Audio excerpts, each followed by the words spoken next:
robots took my podcast, man. Editor's note, we had some technical difficulties recording this episode, but we hope you enjoy it anyway. To my right is Bounty Law Series lead and Jake Cahill himself, Rick Dalton. And to my left is Rick's stunt double, Cliff Booth. So, Rick, explain to the audience exactly what it is a stunt double does. Actors are required to do a lot of dangerous stuff. Cliff here is meant to help carry the load. Is that how you describe your job, Cliff? What, carrying his load? Yeah, it's about right.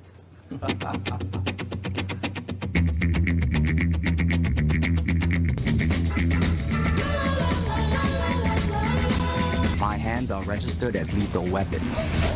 We get into a fight, I accidentally kill you, I go to jail. Anybody accidentally kills anybody in a fight, they go to jail. It's called manslaughter.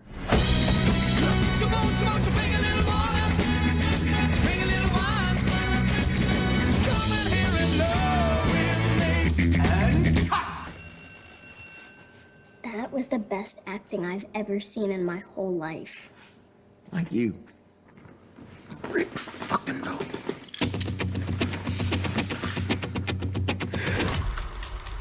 It's official, old buddy. I'm a has-been. I just don't know if I could do this podcast anymore, Jordan. Ah, come on. I'm gonna look like a damn what fool that guy out there. Tell you in there, man? What did he tell you in there? That guy. He said I got to go to Italy to do my podcast. So what's so wrong about that? I'm washed what's wrong up. With that? What's wrong with the Italian podcast? Damn it. Look, going to Italy to be in a podcast does not sound like the fate worse than death that you seem to make it. Have you heard of an Italian podcast? It's a farce, man. How many of you heard, huh? 1, 2, 3, huh? That's pretty good, actually. That's pretty good, Rick Dalton.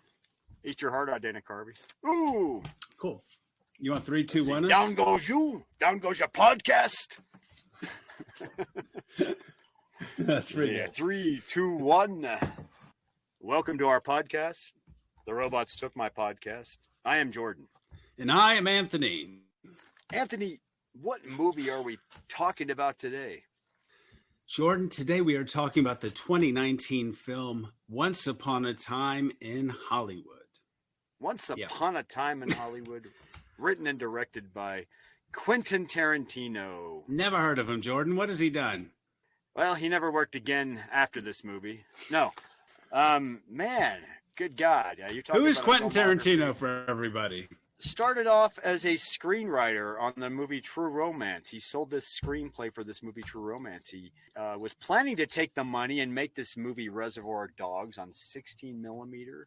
And then his buddy Lawrence Bender got the script to Harvey Keitel, and everything went downhill from there, essentially. Harvey Keitel got everything together, thought Tarantino should direct this movie, Reservoir Dogs, and then he did Pulp Fiction after Reservoir Dogs had some heat. Pulp Fiction really, really made some money. It made the studio Miramax into a studio, big studio.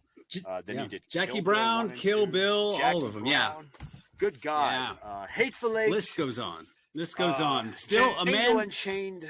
A man on a quest to make 10 movies and finds ways to still have not made 10 movies in Hollywood. Yeah. I don't know. He wants to just be done with it. He's doing a movie right now, apparently about film critics in the old days of Hollywood. Yeah. Something like that. And this is supposed to be his last movie before maybe writing a book or something. That's what he claims. But that's the grandiose way Quentin wants to go out, I guess. Yeah.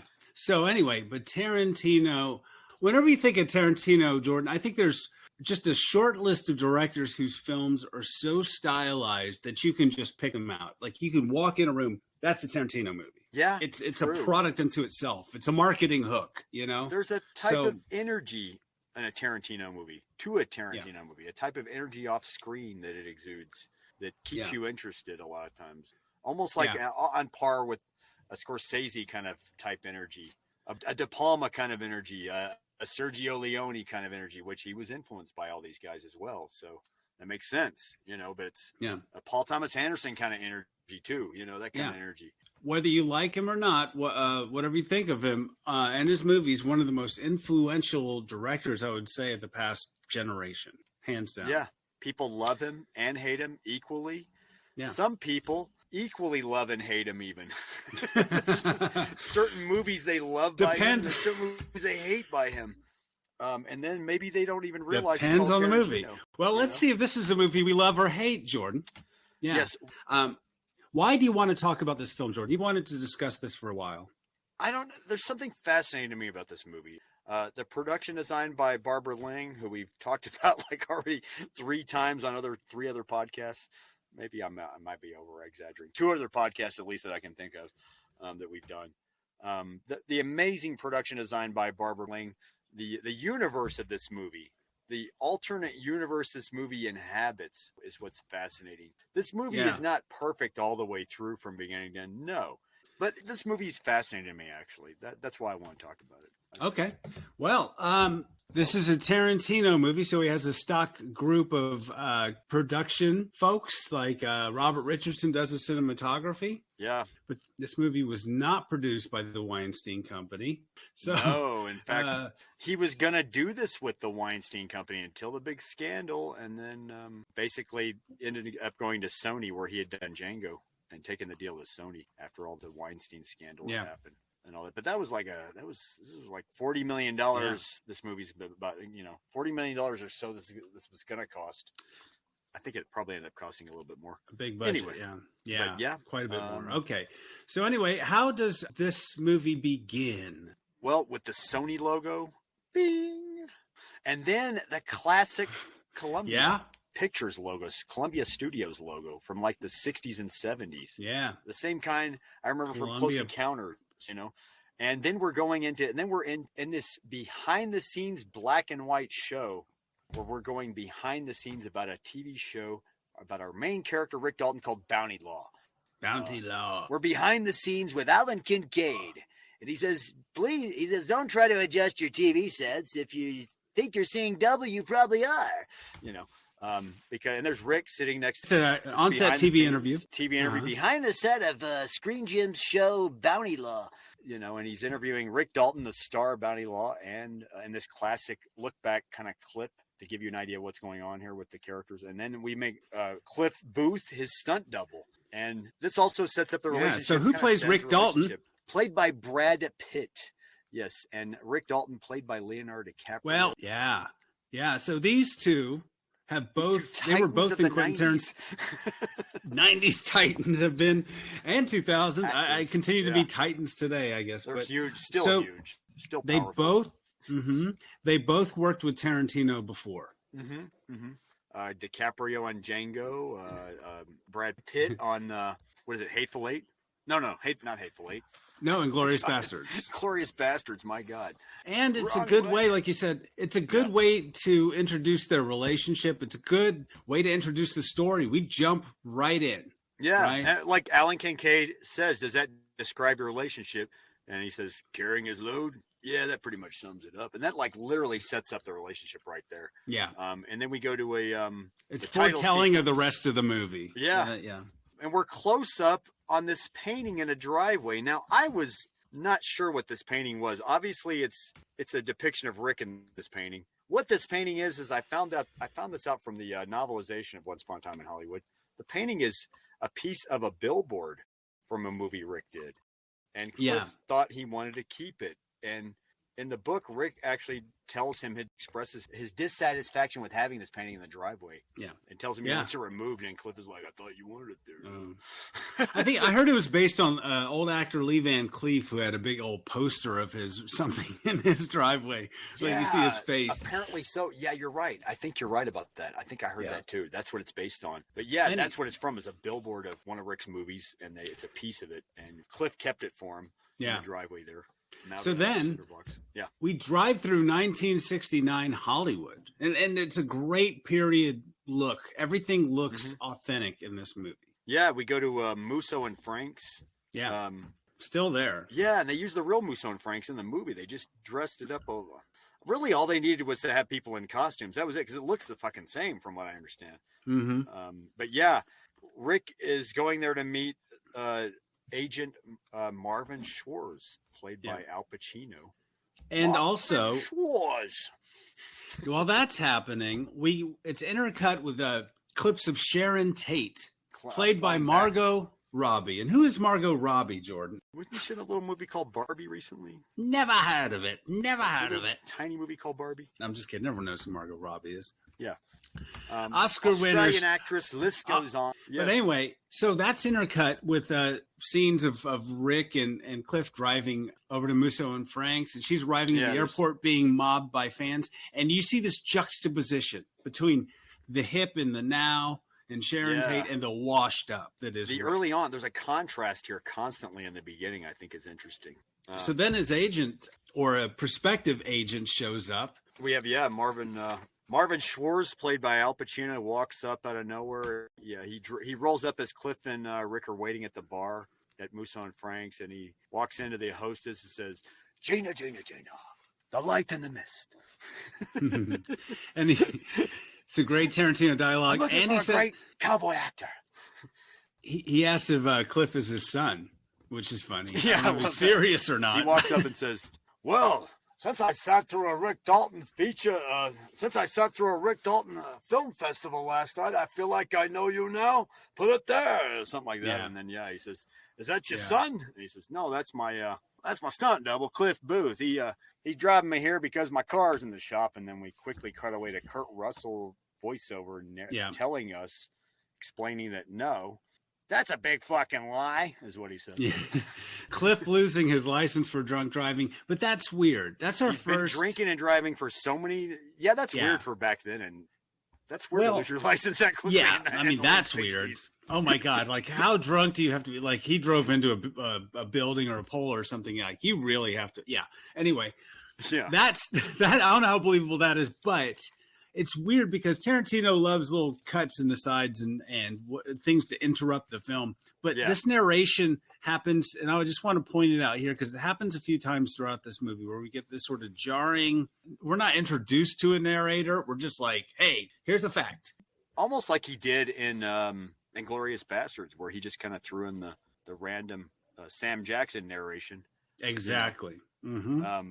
But I mean, it quickly explains things. It's a weird way. It's a weird juxtaposition, I think. But normally, it's a little jarring seeing it the first time in the theater. Yeah, it is a Tarantino trademark. But I mean, and think about it, like in Goodfellas, right? Who does narration in that movie? Every character that's talking about people that are in the movie. Through. Yeah, but this is Kurt Russell, who is later on in the movie as a different character. So is the stunt guy that we meet later on, is he doing the narration? Anyway, is it Randy telling the story? Is it Randy telling this story? I don't know. Anyway. Randy, the stunt gaffer from Green Hornet, who we'll meet later on. But yeah, I just thought that was anyway. I don't know. But Marvin tells Rick that he was watching his movies. Rick and Marvin sit alone while Cliff stays at the bar, and he tells him that he watched the 14 Fists of McCluskey. I love all the shooting.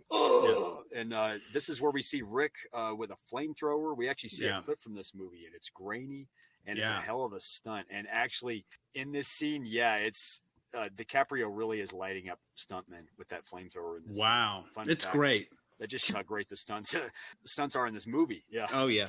I mean that's got to be a lot of fun shooting off a flamethrower. But Tarantino has a lot of fun indulging himself here in this really what is a short film from Rick's catalog. Multiple different clips that's super indulgent. Like you said, he's torching Nazis. Like IMDb here, and we get to see them visually here. We get to see more clips from Bounty Law, which we saw in the beginning with the behind the scenes. We see a clip of him singing on Hullabaloo. There's an old piano and they play it hot behind the green door. It's some kind porno of reference. Like yeah, he's like referencing Marilyn Chambers later on. Freaking. Anyway, who guest stars or appears, does a cameo in that Bounty Law clip? Oh, is that who is that? Michael Madsen. Michael. Okay. You were going to talk about Michael Madsen. Yeah. Totally. He hands he doesn't know where he is, and in that clip, and he says, "Who is Major Nathan Janice, whatever his name is." Yeah. So then we do see Michael Madsen in that clip. Yeah. So then we get the idea that Rick's career is on the rocks. He's resorted to playing the villain on TV show Lancer in an episode. It's not just that. From what he's become a day player, I guess, as they call it in television. where you work one day and you have lines, and it's kind of gravy still. But Schwartz calls him out and says, the audience, you're affecting the way the audience sees you. It's just this stock villain who gets beat up every week. Who's going to beat you up this week? The new and up-and-coming guy, like Bob Conrad in his tight pants. Bob Conrad in his tight pants? Yeah. Anyway, so he's like, Batman and Robin, ping, pow, boom. But Rick does not take this the right way. He doesn't understand he thinks he's just basically insulting him kind of in a way. It's funny, in the book version, spoilers, in the novelization, they have this meeting at the William Morris Agency. Yeah. And Rick still ends up losing his shit and crying, although Marvin offers him tissues and says, "You're human, man. It's okay." Yeah, but Marvin offers to get him some lead roles in some Italian Westerns. Yeah. Which he is not about. He leaves there crying. He is not happy about that. And, of course, Cliff consoles him, right? Mm-hmm. At the same time, we meet the Manson girls. Like right after he's lost his shit at Musso and Frank's in the parking lot. And he says, "Take me home." We literally go to the Manson girls who are dumpster diving in the back of some supermarket. But before we go to the dumpster diving Manson girls, Jordan, do you think Rick and Cliff, do DiCaprio and Brad Pitt have chemistry? I think they have great chemistry in this movie. In fact, I want to see more of that. But that's another. I'll go into more of that later on. But no, I agree think with they you. Really, they may not even be like that tight off camera, from all I know. But they really on camera look like they're. I agree with what Tarantino says. They're like Redford and Newman here, chemistry. Oh God, I agree. It's that kind of chemistry. I will say that. Yes, it's effortless. I mean, they probably know each other in real life. I don't know. They came up in the same circle of friends together. Yeah, they weren't quite at the same auditions because they were an age difference when they were younger. DiCaprio started earlier, I guess you could say, than Pitt, but Pitt started still as a baby because he was in his like early 20s when he started. Mm-hmm. But they started at the same time, more or less, so that they were around the same people. Yeah, same parties, probably same circles. Yeah, Redford and Newman is a good comparison. It's fantastic chemistry. Let's see if there's a movie around that. So we go on and we see very famously Quentin Tarantino dressed up. Was it Hollywood Boulevard? I think it's Sunset or Sunset. I think it's Sunset as Strip as they turn down. I think they're turning from Cherokee into Sunset Strip. Yeah, and it's Sunset Strip, folks, basically in 1969, and it looks a lot like what everybody said. Imagine people it to even be. in that, when they were shooting this movie, people that lived there in LA said, "Man, it's like a time travel trip." My dad was vacationing there. Well, he was seeing somebody about something in LA, and he was walking down that same area they dressed up, and he thought this bookstore he recognized was the same bookstore. And they were like, "No, that moved down the street 20 years ago. This is a mock-up, buddy." Oh, wow. That's how detailed this set was, though. There was no CG here. He had Barbara Ling do this up completely. Spared no expense, Jordan. Spared no expense. Yeah. It's amazing. I mean, I'm amazed by this, though, too, the production design, once again. And that's the theme. I think that's one of the biggest themes that flows through this movie is Tarantino's attention to detail for the time period. Mm-hmm. Right. We'll talk more about that later. But going back to the Manson girls dumpster that's right. diving. This is when we meet the Manson girls dumpster They're a diving, bunch of right hippies. And who are the Manson girls, Jordan? Is that like a band? Who are these Manson girls? Might be. Is that a TV show? What's going on? The Manson girls I say Manson girls, Charles Manson's girls. His daughters? Who's Charles Manson? Manson's This is like Charlie's Angels? What's going on here? I want an explanation story. No, I'm kidding. Charles Manson, yes, who part of this movie's about, kinda. Yeah, kinda. Charles Manson, who would notoriously have his followers kill Sharon Tate later on in real life, unfortunately. Spoiler alert, Jordan. Thanks for spoilers. I don't know how to address. He finally Charles died in prison Manson a couple of years ago. Yeah, Charles Manson, cult leader, murderer, at this time, career insane person.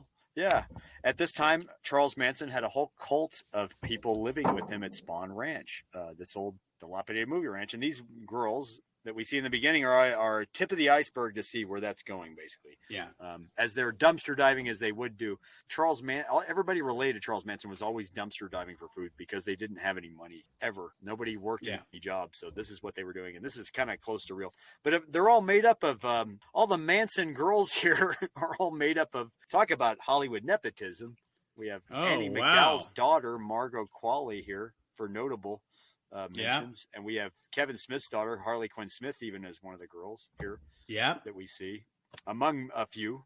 Yeah, we have Maya Hawke plays Flower Child, who's Maya Hawke. Yes, Ethan. A great actress on her own right. Yeah, Uma Thurman's daughter. This is This is a year before she's on Stranger Things. But yeah. And Sydney Sweeney from White Lotus and Euphoria. So we've got like a bunch of up and comers in these bit roles as the Manson crew there. That's also something we'll notice later on as well. You talk about up and coming people. People going places, actors going places in this movie. But yeah, we go back to Rick and Cliff in the car. Cliff is telling him, I can't say I know exactly how you feel. Cliff, he basically tells him, he says, I haven't been a full-time stuntman in a while. Going to Rome to star in movies doesn't sound like the fate worse than death that you seem to think it is. And he says, you ever seen an Italian Western? They're awful. They're a farce. Cliff is telling him he hasn't worked in a year, and we find out Cliff hasn't worked in 2 years, and he's basically just hanging on. He's kind of like Rick's hanger-on. He's kind of his sycophant. I hate to use that word, but they're friends. Yeah, and his enabler in a lot of ways. Yeah. But Rick is facing the end of his days as a leading man, because Screen Gems won't talk to him about another show, and he says he's too insecure for pilot season, so he's making all these excuses, and clearly he's doubting himself, and he's just not getting the roles he wanted, and he's just staring that down, and he's having an existential crisis here. But of course, they stop the car at a stoplight, and we see the same girls, the Manson girls, crossing at the same stoplight. So we see Cliff catching the eye of one of them, the Margot Qualley character. Pussycat, or real life Ruth Morehouse. Pussycat, and we find out later. Yeah, or Pussycat, yeah. So Margaret Qualley, nice guys. Poor Things. She was in Poor Things recently, so she's definitely daughter of Annie McDowell. Definitely notable now. And then we see another traffic stop encounter. At another traffic stop encounter, we see Sharon Tate and Roman Polanski, who we spoke about. What movie do we talk about Roman Polanski on? The Fearless Vampire Killers. Yeah, you should give it a watch again, Jordan. I know you love that movie. So anyway, and they live next door. I almost wonder, did they? Yeah, they. Okay, so this is after, and then this movie, this is after they made Fearless Vampire Killers at this point. But yeah, a couple years after. But yeah, Rick and Cliff pull up to his house on Cielo Drive, the same street that Polanski and Sharon Tate live on, and right as they're parked, they see Polanski and Tate pull up at their gate. Just loving life. Just loving life. Coming home from the airport, man. Life is good for them, and that just lifts Rick back up because he realizes his neighbor is the new young hip director, Roman Polanski, and if he can just get an in with them, becoming actress Sharon Tate, and he's just a pool party away from a good part in a movie. Exactly. So then Cliff leaves him for the night and takes off, and Misty, our friend who loves old cars in these movies, Cliff drives a 1964 Volkswagen Carmen Ghia, and Cliff's Cadillac is a 1966 Cadillac Coupe de Ville, and that car is actually owned in real life by Michael Madsen. So 2 paychecks, Jordan. 2 for this movie. One for a car rental. He probably just got rental pay, like standard car rental pay as they do, which means he could go hang out on the set for all day long. Yeah, he also drove that Cadillac in Reservoir Dogs too, FYI. So oh my God, that's the same car. Yeah. So anyway, Cliff goes home to his bachelor pad, and where is that, Jordan? Where does Cliff live? He lives behind a drive-in movie theater back then, and Van Nuys in the Valley. Van Nuys. And this whole shot is amazing because this shot was all done in miniature, and it was all done with practical effects miniature. The drive-in exterior that he drives into is basically a bigature, as they would call it in Peter Jackson terms. And then when you see the drive-in from the top, it's a miniature, and then Anyway, but yeah, he lives in a trailer home behind a drive-in. It's never really explained whether he's got prospects on this property, because we do see a pump jack right next to, as we call it in Texas, a pump jack right next to his trailer home. Anyway. Yeah, he has an oil pump, but I doubt he's getting royalties because he lives in a trailer and he drinks old Chattanooga beer. I think he's just living there. I think it's a favor. I think somebody's loaning him that place as a favor, basically. I think maybe he owns the trailer home and he's got the spot as a... Anyway.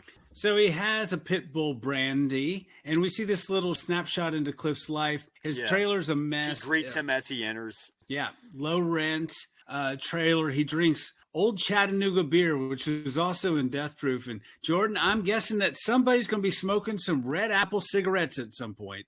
And, if I had to guess, Old Chattanooga is just this made-up brand Tarantino came up with once again. And we see also Cliff is feeding his dog Brandy Wolf Tooth dog food brand, which I believe also is a Tarantino universe brand.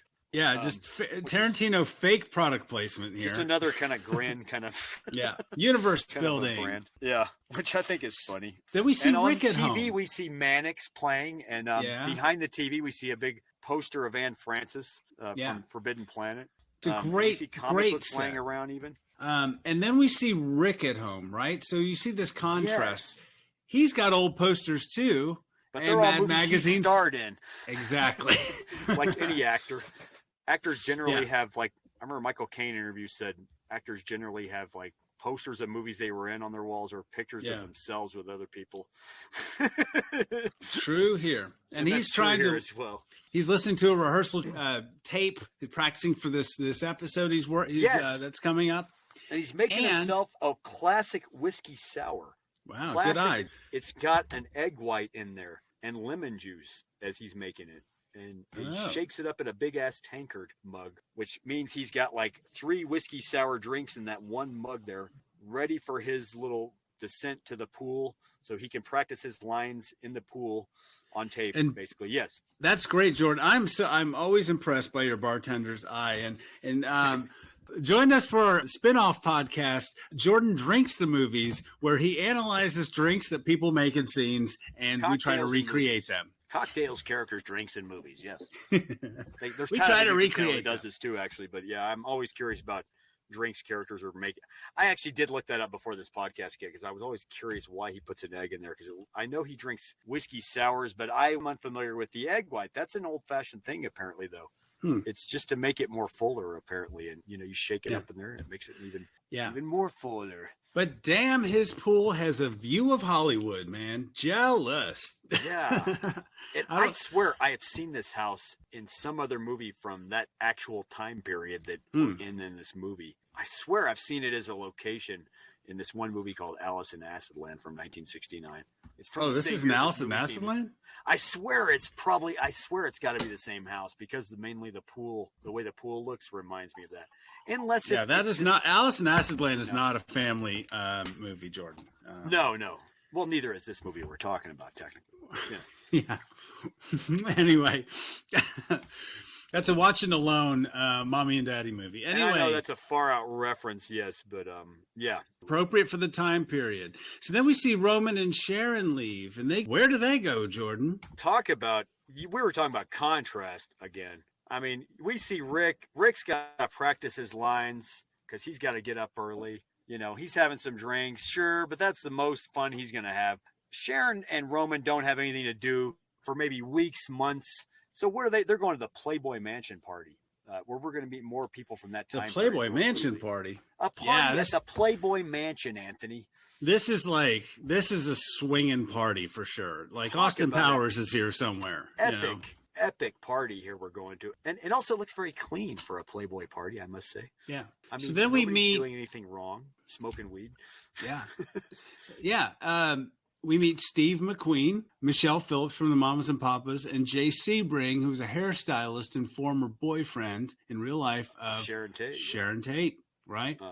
And Steve McQueen is telling us this story later on. He's talking to, that's supposed to be Connie Stevens he's talking to, played by Dreama Walker. But yeah, and he's telling us, the audience too, like how Sharon and Jay and Roman have a history together. Yeah. And so anyway, Damian Lewis from Billions plays Steve McQueen, and damn, he looks spot on. That is the most impressive special effect in the movie, to me at least. I had an argument with a friend on this. A friend of mine person I know was trying to tell me they didn't think he looked spot on. I thought he looked Your friend is wrong, and you should no longer be your friend, Jordan. I'm sorry. Oh, it was a relative, actually. But okay, your relative should no longer be your friend. I don't know. They're wrong. but Respectfully disagree. I don't know. I bought it. I buy him as Steve McQueen. He fooled me. Yeah, I believe him as Steve McQueen, and you thought it was a joint too, which is what Steve McQueen's gonna be doing at a party, smoking a joint, passing it to Connie Stevens, and telling him what's happening at that party. But Steve McQueen's not gonna be sitting by himself. You know, I mean, he's gonna probably be in the middle of what's going on. Exactly. But anyway, there's a little love triangle there. The movie just doesn't capitalize on, but that's okay.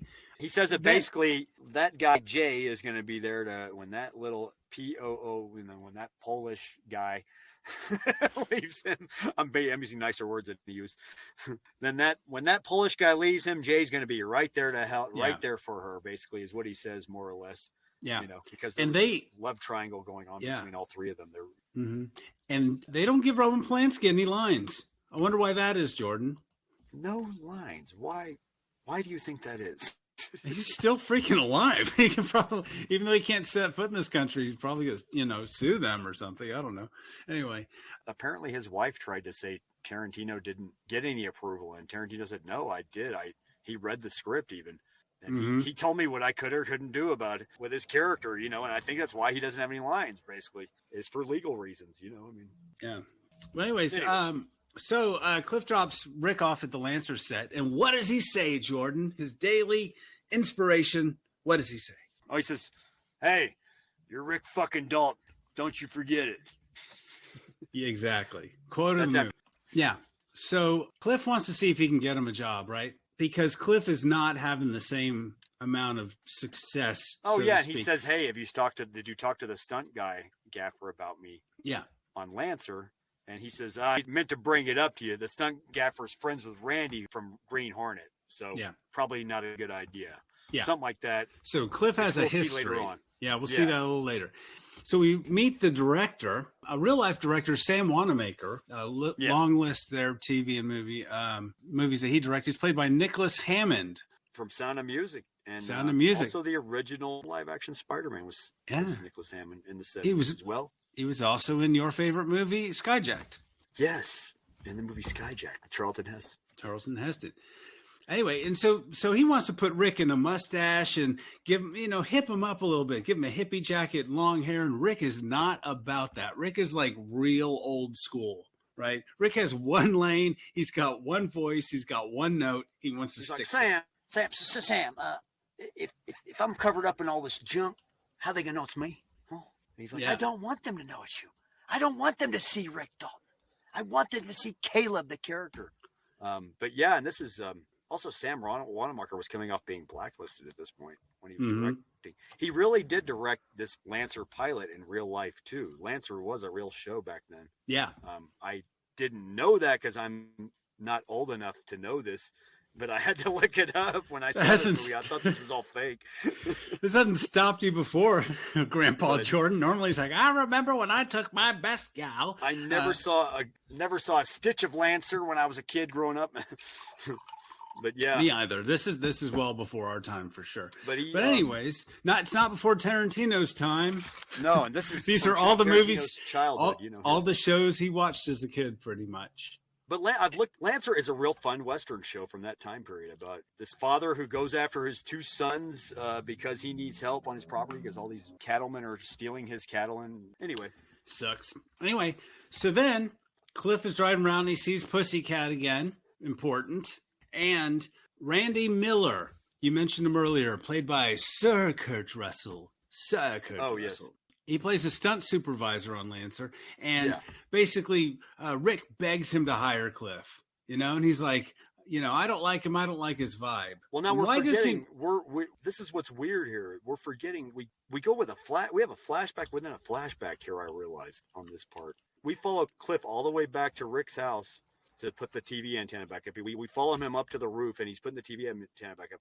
He flashes back, and we hear Rick echoing in his head. The guy on this show is friends with Randy, guy from Green Hornet. So so then we flash back all the way to Green Hornet where we meet or see what happened with Randy and Randy, and then Randy doesn't want to hire him because he doesn't like his vibe because he allegedly killed his wife. Yeah. And then what happens? We get a flashback to what? We get a flashback within a flashback again where we see what happened maybe with Cliff and his wife. We see his wife bitching and complaining about how they're stuck on this boat they haven't seen anything or whatever. Nothing's interesting happening and they're just bored. She's bored as shit. And she's nagging him to death. Nagging him to death. We hear a tidal wave come in. He happens to have a harpoon gun in his hand as he's cracking a beer open. But then we hear a wave wash up, but then that's it.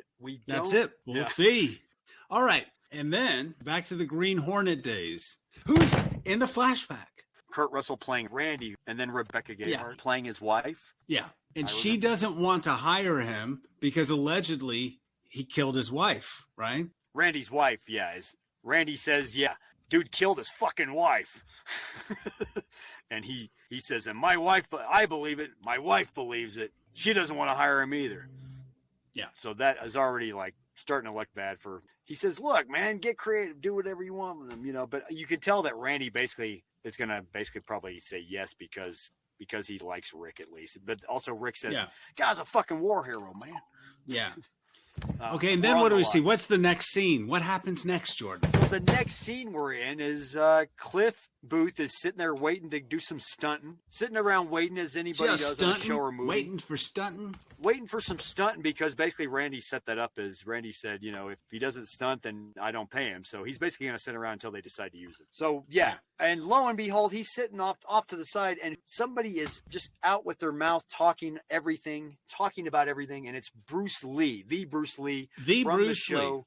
Green Hornet. He's talking. He's running and his a bunch of other stuff from. I mean, for those who don't know Bruce Lee, from Green Hornet, and a bunch of other stuff. No, from Enter the Dragon. Goddamn, great movie. Martial arts icon of the '70s, of course. Martial this was in the '60s before he would die when he was just on a TV show. 1973. Although I hope he lived longer in this Tarantino universe. Honestly, why not? He probably killed Hitler. This is a Tarantino movie. Who knows? Anything happens, but and he's going off on a rant about what a real fight is, not that play fighting and all that, not that And then Cliff doesn't like what he's hearing about him going on around because he's talking about like how he could beat Muhammad Ali or Sonny Liston, pretty much. He's just like, I can beat anybody. He's talking a bunch of smack. He's saying my hands are registered as lethal weapons. I kill you. I kill him, and Cliff pipes up, anybody kills anybody, it's called manslaughter. Anybody kills anybody, it's called manslaughter. Yeah, so then what happens? He basically doesn't like what he's doing. They challenge each other to a fight, no hitting in the head at least, and they start to throw down with each other. They start to fight with each other. First, Bruce Lee kicks Cliff in the chest, knocks him down. Cliff bounces right back up, says, that's good, Kato. Try that again. Then another round they go, and then bam, bam, bam. He picks up Bruce Lee, throws him into a car nearby. Yeah, and then great effect too. Although Bruce Lee jumps right back up, springs right back up into action, does this back popping action on himself. Yeah, majestically. Bruce Lee with back popping action.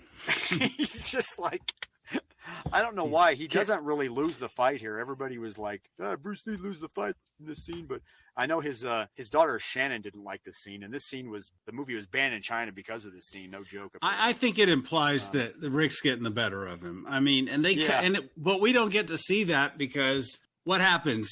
Randy's wife interrupts and goes, "What the fuck are you doing to my lead actor?"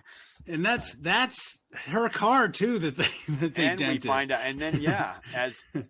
He's like, nothing, and then she's like, what the fuck did you do to my car? Nothing, I threw this little prick into it. Yeah, so then she fires Cliff, and we see how Cliff gets in his own way. Cliff's like a quiet, laid-back dude on the surface. Yeah. But he's got this inner turmoil that at times punctuated he exerts on people. Like, he is a killer. Mm-hmm. He is a person who, if he wanted to, could do some very bad things. Because he's a little bit of a live wire, a little bit. Mm-hmm. Because he was in the war, he fought in World War II, and according to the novelization at least, and you can see his fighting skills there, but those are different fighting skills from Bruce Lee, and Tarantino's talked about this. And I agree. I agree with Tarantino here. I hate to say it, Cliff might have killed him if it had kept going. He could have killed him probably, because it's different. It's completely different fighting we're talking about here. It's a different style. It's like Taekwondo versus, Bruce Lee's MMA or something. More prone to what you're going to see in a movie or TV show also. And exactly. Who knows though? Bruce Lee might have fared up in the end, and Bruce Lee might have been just pushed to his limit when like, oh, I didn't realize he was going to go that far. And Bruce Lee might have lived, I'm sure. But I'm saying Cliff might have But we don't get to find out. Him. Who knows? It's all speculation. I mean, because but look, the we fight never find really out. does end in a tie here, honestly, when it's broken up. Anyway, Tarantino, he writes a check and then he doesn't cash it. Anyway, I know Brad Pitt was very resistant about the scene. He said, "Mike, he was like, come on, man, it's Bruce Lee, man, come on, I can't, come on, man." Controversial for sure. So anyway, back at Sharon's house, which used to be like in real life, music producer Terry Melcher and his buddy Dennis Wilson, who knew the Manson family. So she's playing Paul Revere and the Raiders records that were left there because Terry Melcher produced those records, basically, and he had a stack of them. That was apparently true, too. Apparently he had a stack of them left in one of the closets in the house. Yeah. So then who shows up looking for Terry Melcher? We see Charlie himself pulling up in like a delivery truck, walking up there. Charles Manson played very well by Damon Harriman. I thought just fantastic. Yes. And this is like the second or third time he's played Charles Manson. Mm-hmm. Apparently in a movie or TV show. It's almost like he's got the same hair and makeup people at this point for this even. But yeah, and he's an Australian actor. He's not even American on top of that. He's playing Charles Manson. Just like they're taking our jobs, god dang it, Jordan, taking our jobs. Yeah. In the deleted scenes, there's a deleted scene where he goes up and meets the landlord, and the landlord tells him never to come back to the property again. Which was factual apparently because he never did. To be fair, he never did. Europe, apparently, but and then there's a great deleted scene where he goes to the pool house, and we get a little more of that. I mean, the movie's 2 hours 40 minutes. I mean, I don't understand why that scene was particularly cut, but we get to see a cameo from Manson, which is a strange way to do it, right? Because we don't see him in the rest of the movie, from what I understand too, from the deleted scenes. But anyway. This isn't a movie about Charles Manson. No. This is a movie about Rick. Rick and Cliff, right? I don't know. So Rick's sitting next to a little girl actress on the set back on Lancer. And she's Trudy Frazier. And she's played by Julia Butters of The Fabelmans fantastically. Yeah, that's where she's a great actress. Next was The Fabelmans. Yeah, great actress. Great in this movie. She should have got an Oscar.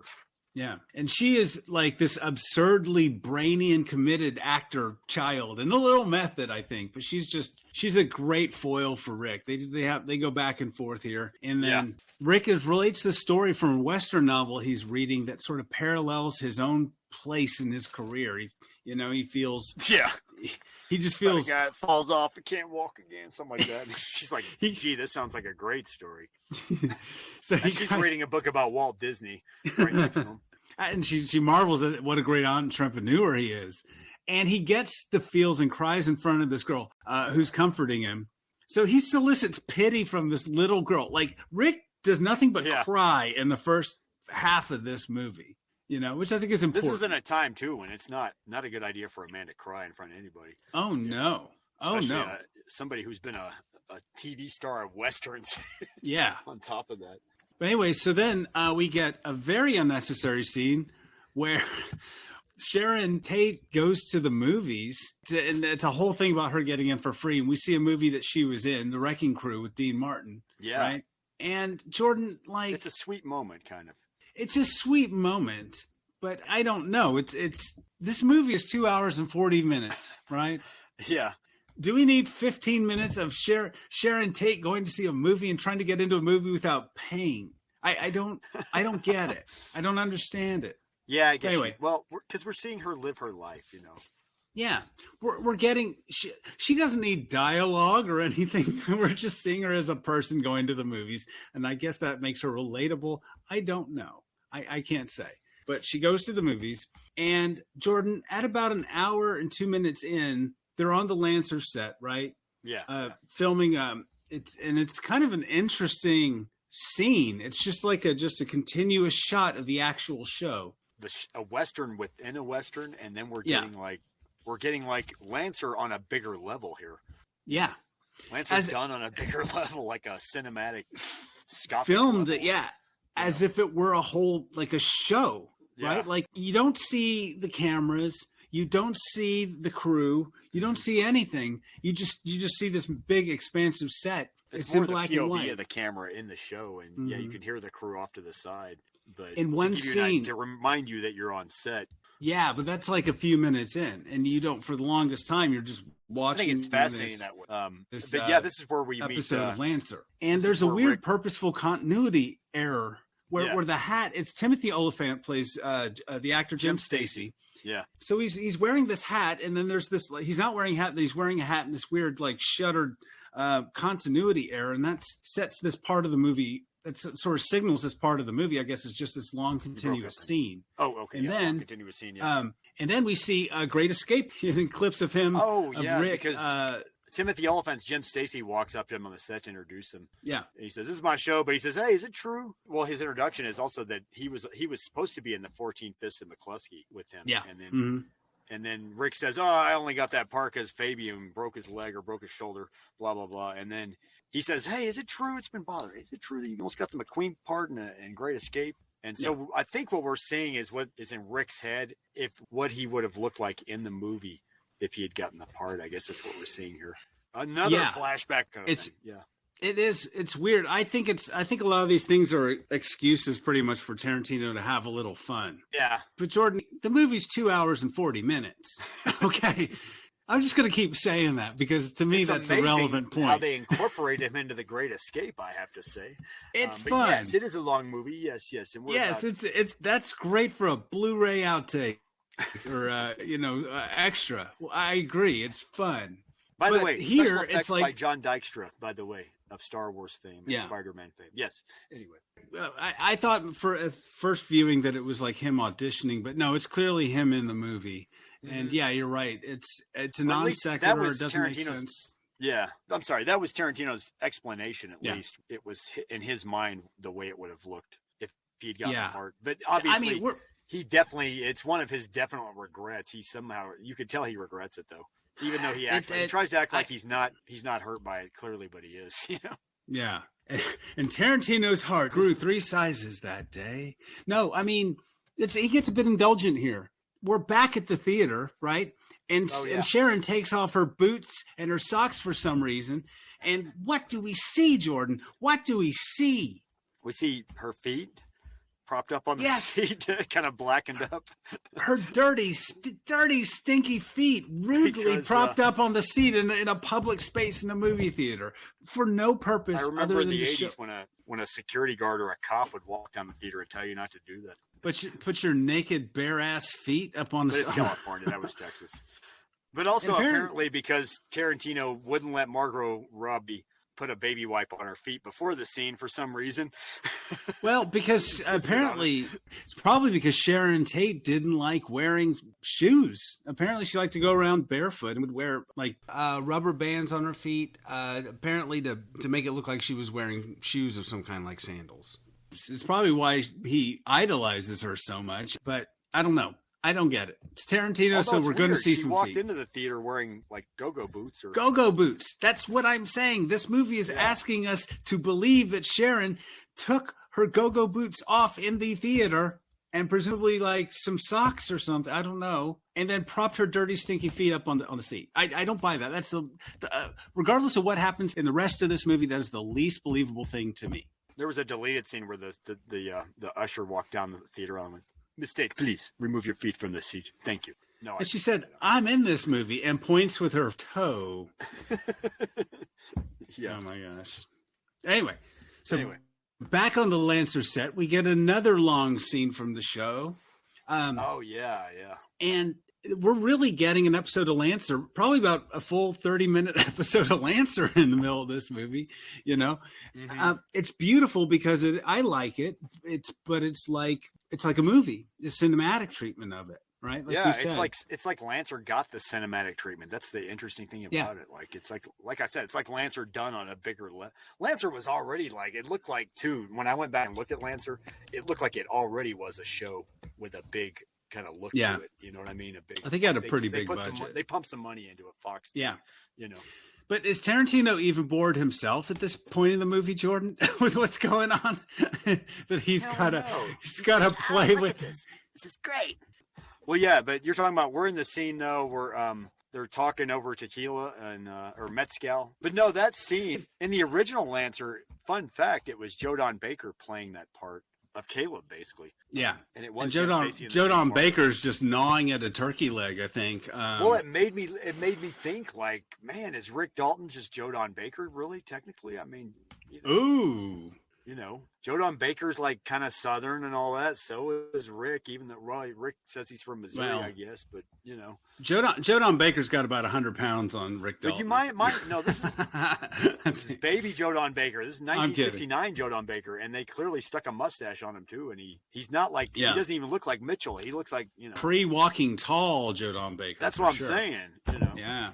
So we're still immersed in this scene from Lancer, but then Rick forgets his line and breaks, right? And we're shocked back into the fact that, oh yeah, they're filming a show, right? Mm-hmm. And he's having these issues remembering his lines and being a problem to the director. The director doesn't see it as a problem either. Rick sees it more as a problem than the director does. The director's just like, just keep moving. Just say the line. You know, we'll cut around it, is what the director's trying to tell him. He didn't say that, but you get the idea. That's what he's saying. Just keep saying it, because you're thinking the same. Just keep saying it. We'll cut around it. No big deal. Yeah. You know, but Rick is just like seriously losing his shit, and I think he's having a crisis of consciousness at this moment. He's somewhat done this before. He's having the night before and remembered his lines the next day. No big deal. He's done this. This ain't his first rodeo. It's his worst rodeo, because he's having like a quasi panic attack here in the middle of this. Mm-hmm. I mean, he gets through it, and then he goes back to his trailer, and then what happens? He goes back to his trailer and really loses his shit. And he's just like, can't remember a fucking line. So like, goddamn. Blah, blah, blah, blah, blah, blah, blah. And he's throwing his shit around. He's throwing the whiskey bottle around. He's telling himself he's going to quit drinking. And then he's telling himself that if he doesn't remember his lines, he looks himself in the mirror and says, if you don't remember these lines, I'm going to blow your brains out tonight in your sleep. You understand me? All over your pillow. And that is such a great scene. It's a self-deprecating, right? Your blood over your pool. Yeah, self-torturing scene. Yeah, he's threatening himself with suicide, and that's and like apparently Tarantino wanted to evoke something like Travis Bickle in Taxi Driver, right? Yeah. Well, apparently too, though, I found out it was DiCaprio's idea to forget his lines. They didn't have that in the script apparently, and DiCaprio's like, I need that one thing to set me off at least, which makes sense. Yeah, I'm like, I can't imagine that without like him forgetting his lines. But that's really, I guess, that it goes deeper. Yeah. Like we say, it's more like, I think this is Rick's Twilight Zone, this whole thing. You know? Yeah. Maybe this is, we're inside Rick's mind for a lot of that. That's why we don't see the crew and everything. And then when he breaks, you hear the voice of the crew. When he forgets his line, and then it's like he's back into it. And that's when it sort of spirals. You know, I guess that happens to everyone. They get that moment of stage fright or whatever. Yeah. And it just all collapses. And then, you know, that adrenaline starts running and you just, I don't know, but I think that's probably, this is to me is the most solid acting in the film. Yeah. DiCaprio's great. You know what I mean? This is the most, I really wish we'd spent less time looking at Margot Robbie's feet and more time with Rick in the mirror. Just, it seems like the movie doesn't really know what to do with this scene other than to show like, hey, Rick's tortured. But I mean, but you're talking about, he's threatening suicide to himself and some other things like there's something here. There's a little more to mine here, I think. I don't know. Yeah. But it's a great scene. I think that's what it is. It's everything he's feeling bad about just kind of has all come up to this. It's all boiled up to this point, you know, everything he's felt bad about his whole career. But that's why he can't remember his lines, I think, because this isn't the first time he stayed up drunk and memorized his lines and then like worked the next day hungover, you know. I think which Marvin Schwartz was saying to him, Schwartz. And that is, that hit him too. Was saying to him. That was a part of it. It's gotten in his head. Yeah. About how, you're just a villain. And he's covered in like a mustache and all this, you know, hippie hair. And I think, it's all sort of ringing true for him. Like, I'm just. He doesn't want to be known as just the heavy of the week. He wants to be the lead guy. Yeah. So he's put so much pressure on him trying to act through the makeup, through the mustache, so to speak. Then I think that's what I've realized watching it more and more. That's what I don't know. it is. Precipitates his. He his. drank too much the night before. Honestly. Oh no! That's just his excuse. No, that's just his excuse to himself. Yeah, and that's what he's telling himself in the scene. Dude, you drink, which I think is hilarious because we've all done that. But Jordan, you drink 8 fucking whiskey sours. You can't remember your lines. That's your old problem. You drank too much. God damn it. But Jordan, we don't have time to sit here and delve into Rick's inner being. No. And his motivation, because back to Sharon's dirty feet at the movie theater, we see a scene in which she trained with Bruce Lee. And there's just wow. Yeah, like, another flashback, a quick flashback to show. You got like movie blue balls here. You're like in this great scene, and then like, no, let's see a throwaway scene where Sharon is training with Bruce Lee just because, hey, we hired the guy who's, Bruce Lee. We hired Mike Moe. We got to use him. Mike Moe, great as Bruce Lee. I didn't say it earlier, but that guy was killing it as Bruce Lee. I believed him as Bruce Lee. Mike Moe is great as Bruce Lee. Yeah. Totally believable. You almost want to see him like do a Bruce Lee type movie, just like as Bruce Lee. He's that good. Yeah. But Jordan, to me, there are kind of two movies going on, and here they begin to diverge. One is more like Rick's movie. Here. Maybe 3 movies. But there's one that's 3 movies. You have the Manson kids, the movie with the Manson kids. Okay, the Manson kids sounds like a Disney Channel fucking show. The Manson kids. They're the Manson girls or the Manson kids. A show on fucking cult of murderers, Jordan. The Manson kids. It's all about the Manson kids. Da-da. It was a 1994 cartoon. I remember Fat Albert and the Manson kids. Each week, Charlie Manson teaches them a lesson in sharing or forgiveness. It's Bush Cassidy and the Manson girls. But I'm sorry, you have the Manson, all the Mansons. The Mansons. The Manson followers. That was that was a sitcom on ABC. The Mansons. I can't. You're trying to rush. Did I do that? No, I can't keep it together. Sorry. Anyway, so we have the movie about the Mansons, and then the Mansons right after it. I remember that. And then so you had Cliff's movie, you have Rick's movie, Next time and then on the Mansons. Yes. Cliff's movie, right? Rick's movie, and then the Mansons. So we kind of have 3 different. Yeah, Rick is or Cliff has walked off into that movie. He's walked off into the Manson followers movie, whereas we're still in Rick's movie also. Yeah. And then we're in a movie about Sharon Tate. From one theater to the other. We're in a complete movie differently about Sharon Tate because there's nothing bad happening to Sharon. This is Sharon Tate still alive and well. It's a movie called Dirty Feet with Sharon Tate is what it's called. Already in progress. We will never get to Avery's on this podcast anyway. now. So back in Cliff's movie, again, Cliff sees Pussycat hitching and stops and picks her up, and then we go to the Spawn movie ranch, Jordan. Okay, we go to the Spawn movie ranch. What was the Spawn movie ranch, Jordan? Oh, you're not going to talk about the weird stuff on the way to the Spawn movie ranch between Cliff and Pussycat? This is a family podcast, Jordan. This is a family. No, what happens? What does she say? We'll leave all that out just for... No. She puts her dirty ass feet on the windshield, and she offers to do downstairs things with him but Cliff, in the swimsuit area. Cliff suspects she might be too young after talking to her for a little bit. He's like, I need to see some identification. Because you're not 18, you're clearly 14, which is why you don't have an ID, something like that. Yeah. So Cliff correctly Chatsworth, but yeah. Cliff correctly asks for an ID. So applause, because usually people in movies don't do smart things. So anyway, and she has a very under 18 reaction to all of this, being asked how old she is. You know what I mean? But she all but says old enough. Yeah. Yeah. But that's how Dennis Wilson met the Manson girlfriends that he had ended up with. Was they were just hitchhiking one day around LA, just the same deal, and he picked them up and ended up taking them like back to his pad, and then he left him there. He left him there at his pad, and then Manson moved in basically with everybody else. Anyway, fun fact. I guess that's just what they were all about, is just dumpster diving and trying to and trying to get around back and forth looking for shit, but looking for favors or looking for whatever, or but anyway, so the Spawn movie. Then back in Rick's movie on the Lancer set. So we see Rick, and he's in the scene from Lancer. He's holding the girl hostage, right? Yeah. Well, he's practiced his lines. He's coming out of the trailer. He feels a little more confident walking to set. We see him walking to set, lighting a cigarette. And then, yeah, he's got this scene with the little girl where he's holding her hostage, holding a gun to her head on a network TV show. Nothing from the sponsors about this. They're not going to hear about the sponsors, later on. No, not at all. And then holding her hostage saying, I want to hear, and that's as Scott. This is worse than the Manson kids. And who plays Scott Lancer? Scott Lancer, played by Luke Perry, the great Luke Perry. May he rest in peace, my guy. Who was Luke Perry? Rest his soul. Who was Luke Perry?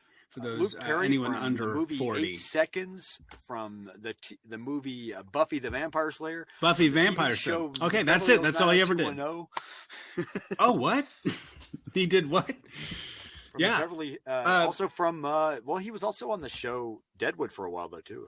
Outside of that, and I have to say, I mean, he's great in this role. Underused or just adequately used. This was his last movie before he tragically died right after this. I think he's playing. His last name was Marauder. Was the other lead on the show? That's who he's playing on the. He's playing Wayne Marauder Wayne Marauder. Thank you.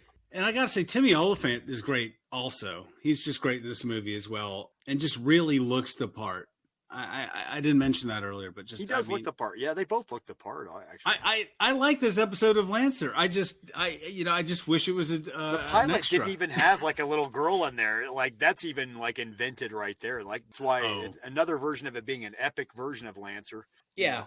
Both this and Bounty Law. Marabella Lancer, like the lost stepsister, I guess, like on top of that, which I think it's kind of neat having gone back and looked at Lancer, Yeah. So both this and Bounty Law are way too gritty and Tarantinoized for the time. I don't think that they would show, and I could be wrong, I don't know, but something that sort of gritty. You think they were too violent for? I think so. Even 1969. I mean, he throws the girl down on the floor.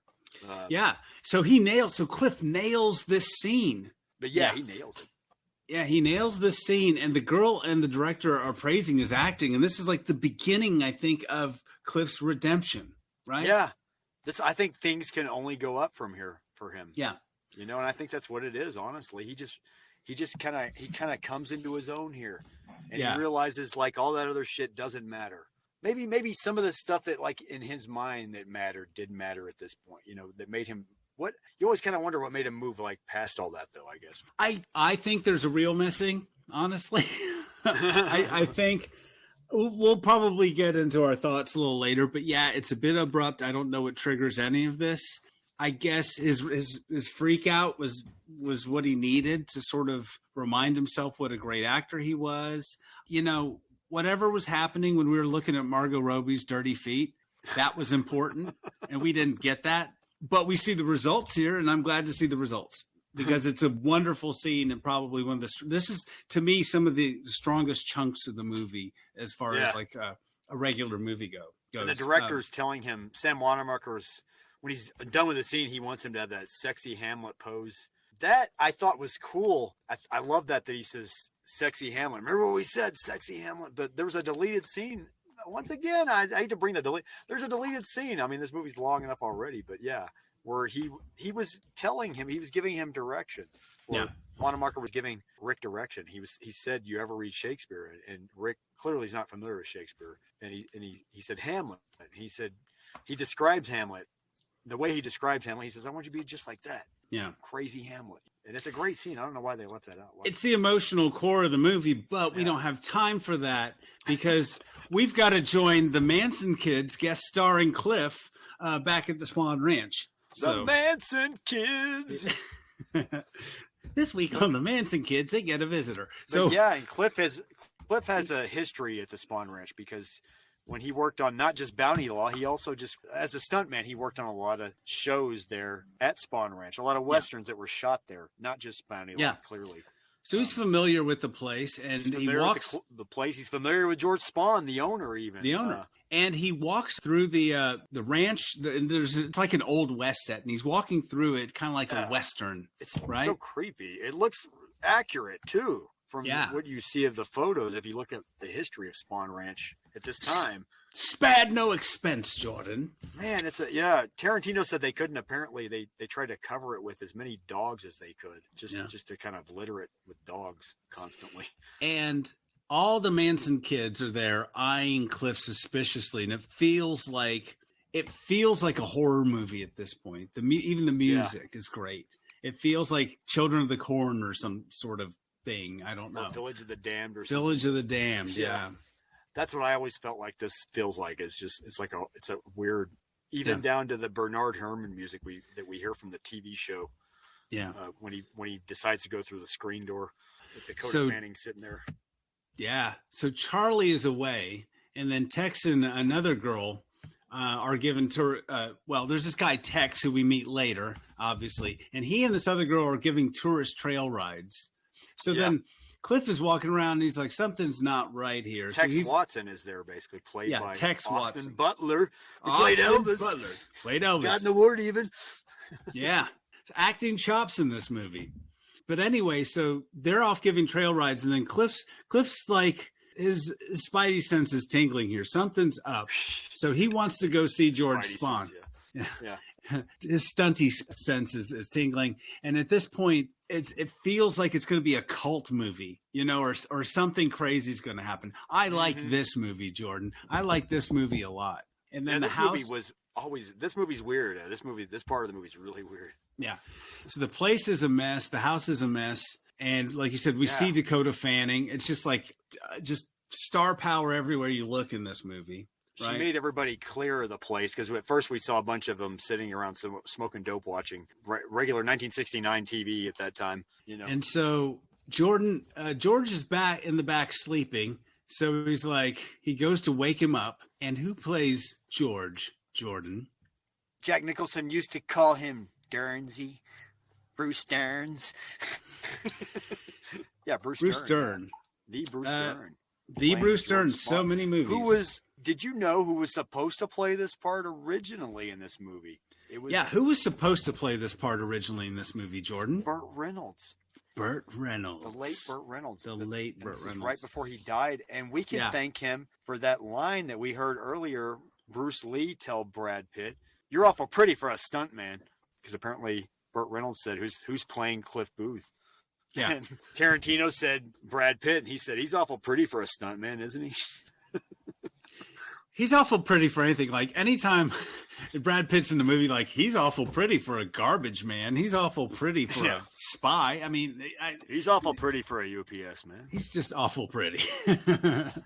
And so anyway, Bruce Dern plays George, and he's an old blind man who doesn't know who Cliff is, doesn't remember him. And could you really picture Burt Reynolds in this scene? I kind of think Bruce Dern nails it. Jordan, he nails it. I could picture Burt Reynolds in this scene though too. Maybe Burt Reynolds. If you just got him to not be Burt Reynolds, sometimes he'd turn into a real actor. Sometimes I think just when he wasn't Burt Reynolds. I think that was the thing with Burt Reynolds. Yeah, he could act sometimes. Was that the thing with Burt Reynolds? Burt Reynolds. Because that's the thing. Bruce Dern is George Spahn. Is that what you mean? Yeah, exactly. He'd be different. He'd be. You're awful pretty for a stunt, man. It would. Yeah, I think you forgot I'm fucking blind here. Exactly. I'm fucking blind. Let me tell you about Squeaky, okay? Yeah. FBI. We watch FBI together, me and Squeaky, okay? And she gets mad at me if I fall asleep during FBI. I can't have that. My bad, Burt Reynolds. I'm sorry. And then Dom DeLuise comes in for no reason. Yeah. He's like, "Oh, look, a can of beans." He picks a fight with Cliff. It's weird. He's like, "Come on, get out of here, Mr. 8 years ago." 8 years ago. I would pay money. Tarantino, you missed your opportunity. Captain Courageous. Anyway, I would pay good money. Anyway, I really would. It's all this movie needed. God, I need to work on my Burt Reynolds impression. Jeez. So anyway, so Cliff goes to leave, and then Pussycat and everyone's all pissed at him, because he went in there to see the old man. And Jordan, what is the arrangement here? As if anyone didn't guess already? Like, why is George letting all these hippies stay on his ranch? Because one of them gives him sexual favors, clearly. One of them sleeps with him, which is, Squeaky, basically. Yeah. Squeaky pays the rent. Yeah. Squeaky pays the rent. Well, from what I know from history, that was the biggest reason right there, from what I understand. Yeah. Is because Charlie got his women to do things for George. Yeah, don't hate the player, hate the game. Anyway, that's what it was, though. That helped with rent. That was why they didn't have to worry about rent a lot of times. It's because of that simple. And he was a lonely old man. He was going blind. That's all true. Yeah. Yeah, it's a very weird situation. Everything about the Mansons was weird. But then Cliff finds that all the Manson kids are pissed at him. The Manson kids. I don't know anything else we can call them like. This episode's about sharing and caring. And so anyway, one of them... when I was a kid on the Disney Channel, they had a show called The Edison Twins. And then after it was the Manson kids. That was the other show I watched. So anyway, Cliff finds a knife in his tire. Yeah. He finds like a steak knife in his tire. Yeah. And so anyway, there's this hippie kid laughing, and he just beats the crap out of him and makes him fix the tire. He looks at him, he says, "You did this, didn't you?" And he says, yeah, maybe. And he says, "Fix it." And he says, "Fuck you." And he beats the fuck out of him in front of all the girls, all the women, all the ladies. And then Sundance rides off to get Tex. This sounds like a Western. It takes place on a Western lot, and it's also all this. I don't know. I love it. It's that's surreal. Right. Yeah, she sends for Tex, and we see Austin Butler riding really. Man, Austin Butler can ride a horse really well. If he was nervous at all, it doesn't show. Yeah, But he just rides up, and you figure something's going down, but he just misses him, and Cliff is riding away. I wanted to say, too, about Austin Butler's accent, I have to mention. He had a really good Texan accent here. So I don't know. He just does really good accents. Somebody was saying he kept talking like Elvis, and the poor guy was saying, "Oh, I think I damaged my vocal cords playing Elvis." I'm like, no, clearly you know accents, Austin Butler. Thank you, Denzel Washington, for Austin Butler. Anyway. Yeah. So he's great in the movie. I love that whole scene. It's creepy. I wish there was more of it. I wish something came of it. There was no need for that to ever happen other than for it to be a cool scene. It affects nothing in this movie. So anyway, Cliff picks Rick up at the end of the day, and they sit in Rick's living room. And we have enough time in this movie. Jordan, did I mention this movie's 2 hours and 40 minutes almost? Did I mention that? Yeah. 2 hours, 45 minutes, yes. Yeah. But anyway, we have plenty of time for Rick and Cliff to sit and watch a TV show called FBI, where Rick was starring as a villain. So they talk over the episode. Tarantino mocked it up, intercut DiCaprio into this episode in more self-indulgence here. He cut him into Burt Reynolds' spot in the episode. Burt Reynolds played that. Oh, Burt Reynolds is in that episode. Yeah, the whole cast is like James Ferrantino was in that episode, yes, but I think Burt Reynolds was in that original episode, from what I understand. Oh, wow. So they plugged him into Burt Reynolds' part, basically. Oh, cool. Yeah, but they're just like talking over this episode. It's fun. It would make a great Blu-ray outtake or extra. Now, lest we forget, like when he picked him up, like that was when Sharon Tate left the movie theater, and we saw all the lights go up around Los Angeles. Yes. I love that moment because that clearly was like in an age of CG. I appreciate shit like that because that was actual signs they created for this. Mm-hmm. They Barbara Linged up LA. There, I said that again on this podcast. But yeah, anyway, we're back at Rick Dalton's. And Cliff off in a sort of a sloppy cutaway. Back at Rick Dalton's house, though, we're watching FBI. Cliff bought an acid dip cigarette. We get a weird cutaway exposition shot, and he buys the cigarette from... Well, they cut away. It's weird on that one. That one, I will say, I always thought that was weird, like we were missing something there. Because the girl, they cut back to a flashback from earlier in the movie that we didn't see. That girl is not Margaret Qualley. That's a different hippie girl altogether. Yeah. And she says, acid dip cigarette. You smoke it, you trip. She explains it real quickly. But at this point in the movie, we've been into the movie this long. I guess that's why we don't question it. Because we're just like, oh yeah, earlier when he was driving around, he probably encountered that girl. Okay, sure. Throw in at the last minute. Fine. Okay, let's do this. Tarantino. I mean, I get it. Normally I like Tarantino's little cutaways, but it's usually It's usually done a little more effectively, as I don't know if that's the word here, but it's kind of jarring. It seems like, and normally, Jordan, I am a bit critical of voiceover narration and cutaways like this, unless they're done to humor or something like that, because usually we're covering up holes in the plot, right? I always feel like, narration, if you're writing a script, is probably dangerous. It's a quick way out, but it's dangerous also because you don't want to describe the action with the narration. That's the danger. Yeah. You're setting plot bombs there, or plot mines. You got to be careful. Self-fucking plot mines, buddy. You try to cover over a plot mine with some narration, and you got to be careful go off there, in buddy. front of you as a writer, and you don't even realize you're going to go off, and you're like, wait a minute. Was that supposed to happen? Now I need to go back over this again. Yeah, I got to try to fix this up with some narration. And that's when Kurt Russell comes in. You know what old Kurt Russell says when the story doesn't make sense, and we need we need to connect two parts of the story? Yeah. Wow. Tarantino has the luxury of Kurt Russell. Wow. Yeah. You know what? I'm just gonna get Kurt Russell to sum this shit up for me and explain things for me. Yeah. But you know who the hippie is who sells him the acid dipped cigarette, Jordan? The actress? Oh, yes. Who is that? Perla Haney Jardine. If I'm probably saying her right, I'm probably butchering her name. Oh. She played the daughter of Beatrix Kiddo and Bill in Kill Bill. Remember Kill Bill Part 2? Oh, interesting connection there. Yeah. And, you know, Walt Disney didn't want Annette Funicello in a swimsuit in the Beach Party movies, but Tarantino's like, you know Bill's daughter? All right, she's selling an acid-dipped cigarette here. Anyway. Thanks, Tarantino. But yeah, he says, this hippie chick sold me an acid-dipped cigarette today. If you want to smoke some, that's fine. Smoke some. Save it for me. I'm going to put it in the cigarette box here. Yeah. So that's important, people. Remember that. That may come into play But later. yeah, they're talking over this FBI episode, enjoying old Chattanooga beers, and there's a pizza on the way. I like this, Jordan. I like this because we got like two buddies hanging out, and you kind of see the core of their relationship. That really exactly. works. This is more of what I feel like I want in the movie. I want more Rick and Cliff. I want this bromance. You know, I don't feel like Cliff is just a hanger on to Rick. I feel like they're friends, and that's Rick helps him out because he's a friend. He does all those things for him. He lets him do, that's why it's he lets symbiotic. him yeah. That's why he gives him money every now and then when he needs it. It's a symbiotic. He needs, and Cliff is the only guy to tell him every now and then, you're Rick fucking Dalton. Don't you forget. That's the thing too. He's the guy to tell him that, and he needs that. In Hollywood, he needs that. He's the only guy in the whole town to tell him that.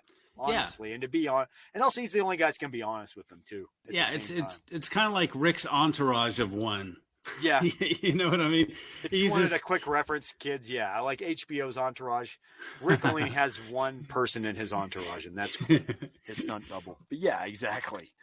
I think it's a deeper relationship than just hanger on kind of thing. Yeah. Anyway, so then Marvin is watching this and gets him a role on a movie called Nebraska Jim. Or I think I found your new Nebraska Jim. Yeah. That guy. Or Navajo Joe or whatever it is that they're filming over there. So 6 months later. Jim. Yeah, Navajo Joe was a Burt Reynolds movie I think that he was borrowing from, though. Yeah. So 6 months later, Rick is on a flight to Italy, and we get some more narration, stitching this movie together, spackling up the holes. So Rick did go to Italy, and he did do those movies, yeah. But yeah, he went to work for Sergio Corbucci, who was like, no joke, that was a real director. Real director. In Italy, he's one of the biggest spaghetti Western directors. This right next to Sergio Leone, just as good, just as polished. Look him up; he's got movies out there. If you want to know the history, Tarantino did one history on Netflix on him. Yeah, Tarantino's a huge fan. Yeah, Kurt Russell's narration here sounds like he's reading from the novelization. It's kind of like stilted, and I don't know. It just you think it's like he's reading to his wife in bed. Yeah, just reading off of a script. I don't know. Hey Goldie, let me read this passage to you from Once Upon a Time in Hollywood. Oh yeah, so Rick did go to Italy, and he did work in spaghetti Western movies.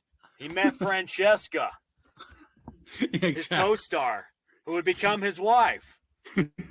He ate a lot of pasta. He loved the attention from the paparazzi. What do you think, honey? And then so that's exactly what happens. Rick makes 4 movies. There's a lot of great posters here. Yeah. Like Kill Me Quick, said the gringo. Yeah. like that poster. I think it is. My dad got me a copy of that one actually. Yeah, some great anyway. fake posters here. He was in a James Bond Renato ripoff Casaro, called yeah, and Stephen Chorney made some great posters for this. Spared no expense, Jordan. Spared no expense. Yeah, great. Okay. They show a home movie from Rick behind the scenes. He says that Rick couldn't adopt to the shooting style overseas because, fun fact, kids, overseas they shot everything silent. They just dub it in later on because if you're gonna because they were gonna show it everywhere. So why not? So they'd have to worry about other languages. Yeah. So you know. So Rick comes back after 6 months with a wife, some money in his pocket, but he has to let his Rick... wife is played by Eli Roth's wife, by the way. Oh, who was Italian? Yeah, Lorenza Izzo. She acted in Green Inferno. So yeah, Eli Roth's wife and actress. Yeah, she starred in some Eli Roth films. So you know, they're buddies. So get that great flashback montage, but Rick has to fire Cliff. He's no longer a swinging bachelor. He has a wife. Oh yeah, they can't afford to pay him anymore, and he's going to have to downsize. He tells him this we're in a restaurant in Spain somewhere where he's making a movie. We assume because they're wearing the same outfits. Yeah, so we assume I noticed that. And this is actually shot at the same Mexican restaurant we see later on in the movie. They shot like in a corner of it, even though it's set in Spain. Mm-hmm. But yeah, and he says, "I've got to. Yeah, this is going to be the." When we get back, I'm going to sell my house because I've got Francesca thinking about now, and this may be the end of our trail. Yeah. Their bromance is about to end, and they go out for like one last night of drinking and hanging out and broing around. Yeah. On the other side of town, Sharon and company. We get more narration. They're at the El Coyote Mexican restaurant, and then Cliff and Rick are at the Casa. God dang it! Jordan, Casa Vega. Did you like fail Pulp Fiction? high school Spanish? Yeah. No, okay. They're at the Casa Vega. I was just going. Everybody's going out for Mexican tonight, and then both groups go home. These two parallel groups. I guess the Tate kids, and then Sharon Tate and her friends, and then Cliff and Rick. Drunk as hell, go home. They're so drunk they call a cab, and hardly anybody in the Sharon Tate party. Sharon can't drink because she's pregnant, and it's really hot. Also, hottest time of year where she's feeling all the worst things. Yeah, I don't know why this is going to have anything to do with anything because anyway, yeah. And then Cliff smokes that acid cigarette, and he takes a dog for a walk, and we see a creepy car drive up with Tex and the Manson kids, right? Yeah. Tex, Sadie, Katie, and Flower Child are in there, right? Real life Tex Watson, Susan Atkins, Linda Kasabian, and Patricia Carwinkle. So all this is fairly true to life at this point, right? They've driven up in this beat up old car, and they've driven up right on Rick's property up to the driveway. And Rick sees the headlights as he's finishing making his margarita in the blender. Another margarita. You think he'd switch it up? That's right. Yeah, and it's midnight at home, and he's decided to make more margaritas even after the Mexican restaurant. He's got the margarita full made, and then he's still holding the blender carafe. Looks up the window. He says, "God damn, who the fuck is rolling up here this hour? I don't pay property taxes on this road for anything. What the fuck?" Something like that. Yeah. Yeah. So he goes out, and he walks out. The Manson kids are parked out there, and he just move that pack of shit. Yeah.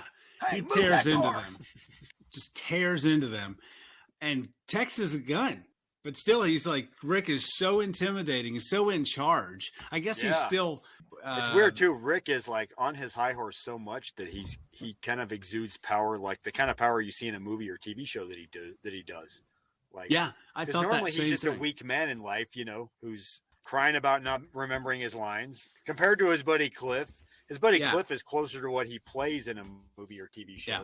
So this is here. Definitely, we see him taking a higher command and not being afraid and being he's in real life, he's like an insecure person, but the roles he plays, he's this man of action in charge. And he channels that for a moment, which probably saves his life unknowingly. Right? Yeah. Suddenly he's a man of action here, but it does save his life unknowingly because Tex does have a fucking like 44 Magnum there. Or 357 at least, or whatever the fuck it is. Yeah. So then they decide to go up and they're like, oh, wait, wasn't that? They recognize him. Wasn't that Rick Dalton from Bounty Law? After we remember that show from when we were kids. Like, oh my God, that was Rick Dalton. And Tex is even like starstruck. He's like, I used to have, that was my favorite lunchbox as a kid.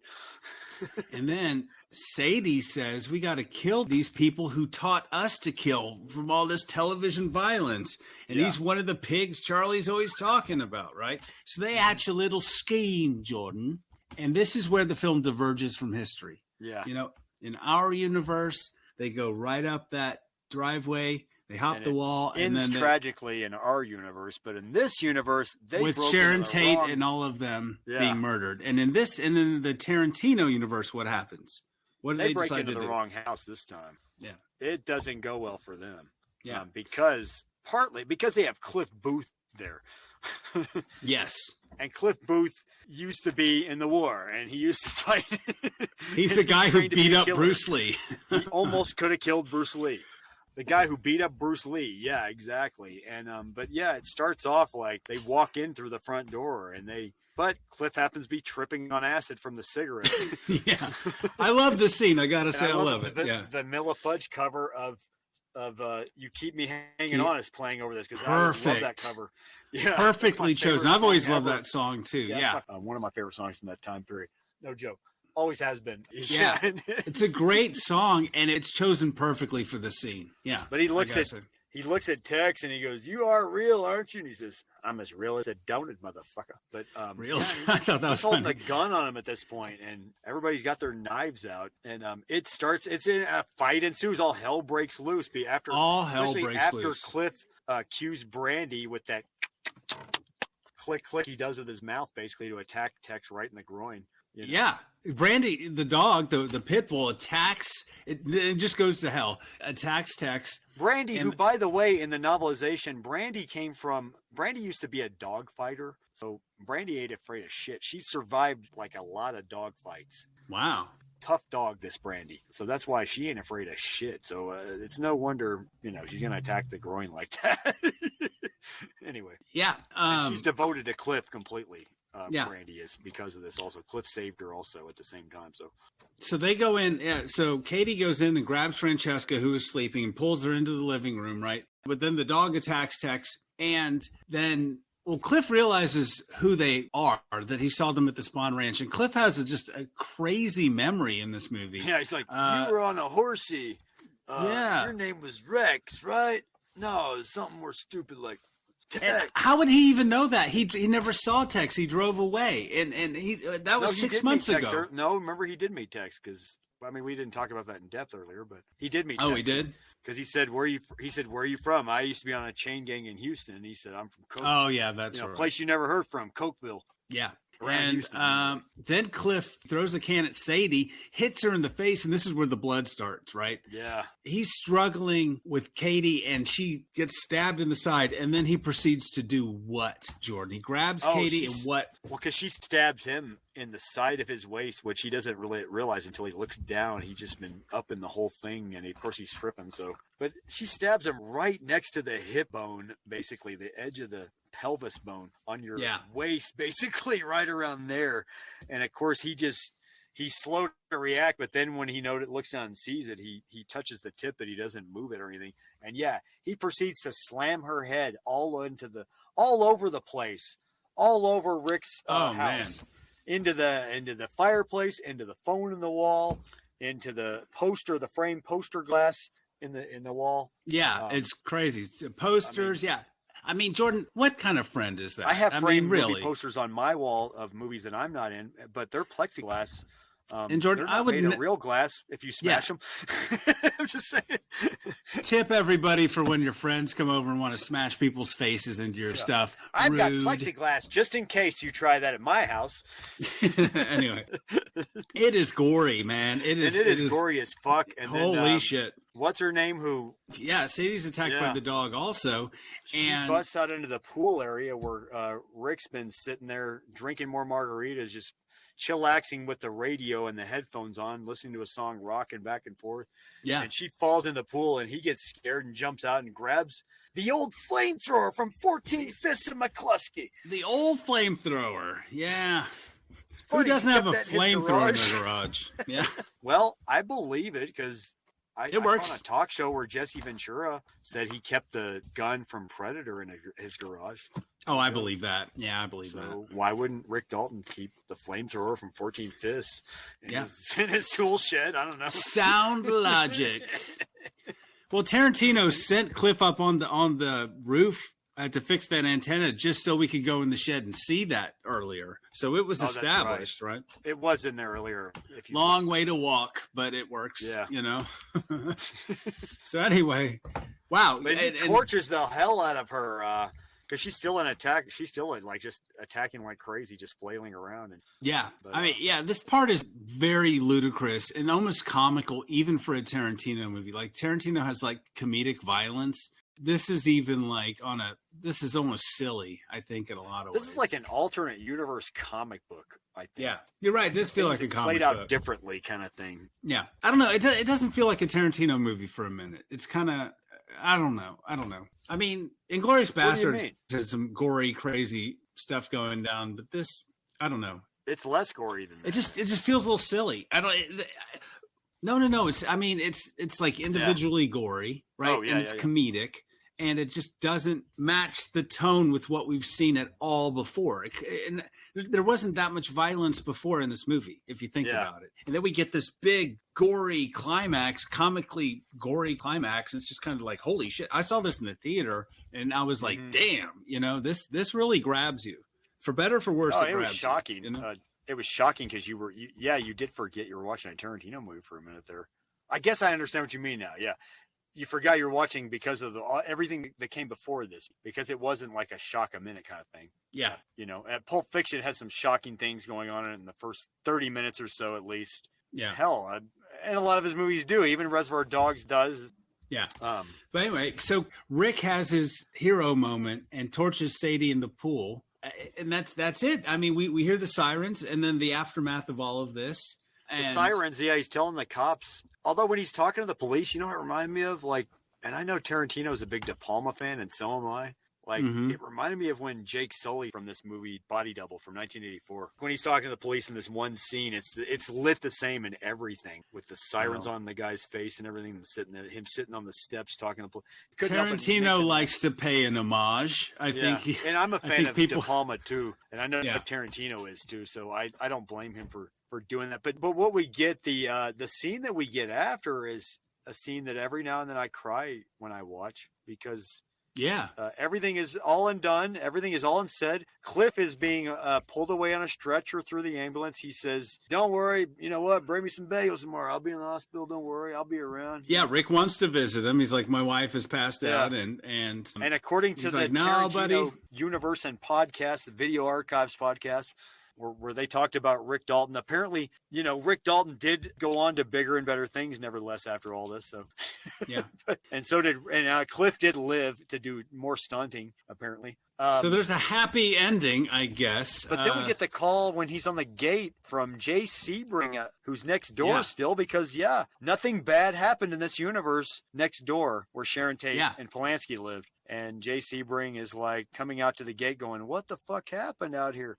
And Rick explained it to him, and he says, "I used my torch at the last minute." And Sebring knows the movie from Tanner, the 14 Fists of McCluskey. And he's like, "Yeah." And then on the intercom, we hear Sharon Tate. She says, "Jay, what's going on?" And he says, "Oh, I'm talking to Rick Dalton down here." And she says, "Oh, invite him up for drinks then, And then we see Rick invited up, and we see everybody come out to greet him, and everybody's alive. They're not dead like in our universe, sadly. Rick Dalton's dream comes true. And Rick Dalton is going to go to bigger and better places after this. He's not going through a midlife crisis anymore. No. Only way he can go from here is up. Yeah. And he meets all the cool kids and saves Sharon and all the others in the alternate universe, unbeknownst to all of them. Yeah. And killed Hitler, too, unbeknownst to all of them. Roman Polanski ends up doing Day of the Dolphin, and Rick ends up being in it in a big part, apparently, according to the Tarantino universe. Jordan, is this the happiest ending of a Tarantino movie? I mean, maybe I think Jackie Brown, maybe, arguably, but I cry every now and then on this ending. Well, because these people are all deceased, so maybe that's why. And it's just you kind of wish it happened this way, and Yeah. The world was never shocked by the murder, the Tate murder. I mean, maybe the LaBianca murders might have gone on. I don't know. And the world retained some innocence, right? Yeah. As Tarantino said, like, it wouldn't have drawn attention to Manson after this. It would have drawn less attention to Charles Manson. You know? Well, they could have. I mean, the police could have gone the next day to the Spawn Ranch instead of just, But because everybody failing to track down the murderers, you know what I mean? Everybody would have lived at least. And yeah, there would have been less attention probably. But a world without Charlie Manson, I don't know. Anyway, we ask those questions, we don't answer them because the movie is over at this point. The movie's over? And I'm just glad. Oh. Yeah, I'm just glad we didn't see, I don't know, Cliff's dirty feet. Or Margot Robbie's dirty feet, or anyone's Rick's dirty feet in feet. the pool. Yeah. So even DiCaprio's feet had to be in there somewhere. Yeah. So anyway, I think what's good about this movie, Jordan, we've said Rick and Cliff, all of the acting, all of the casting, bromance. all of this. I think this movie is impeccably cast and acted. Right, all things Tarantino, the dialogue, attention to historic details, suspense, action, the cinematography, the sets, the art design. I love it. I wish it had been shorter though. At the same time, if I'd had my way with it. And the Rick story is great, but the what Rick needs and Cliff work? story is what we want. I think. Yeah, You know? what needs work is that the Manson kids part of it. Leave the Manson kids out of this, and leave the Tate and Polanski's out of this. This is a tale of two movies, like Inglourious Bastards, which I had a serious issue with. He could have said it in 1969. Fine, who cares? Yeah, let it be a Rick and Cliff story in 1969. Big fucking deal.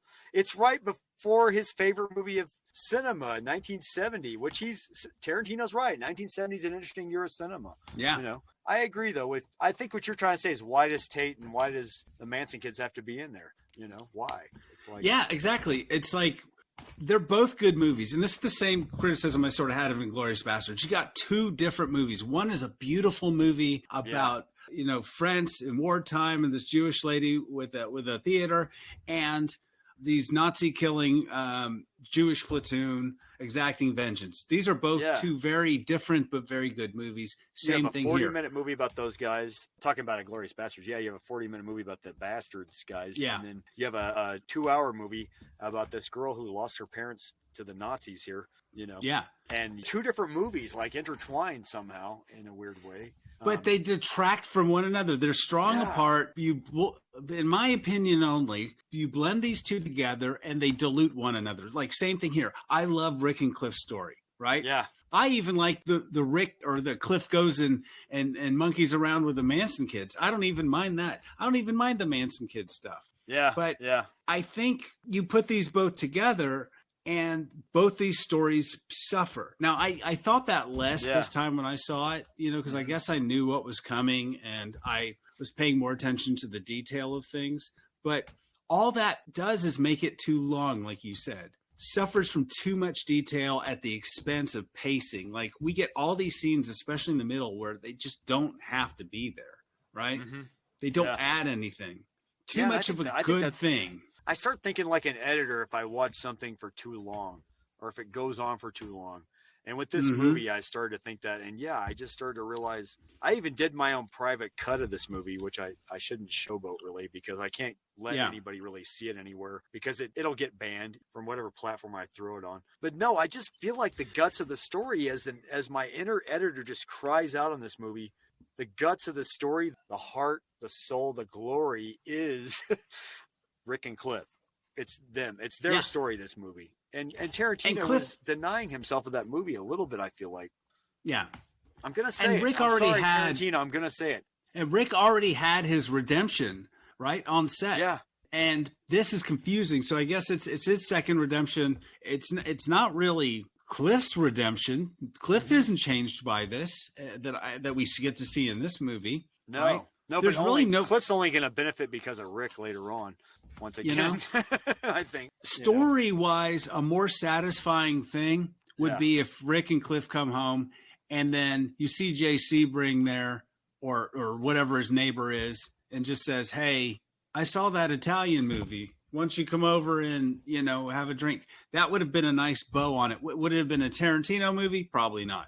But something like that would have been satisfying.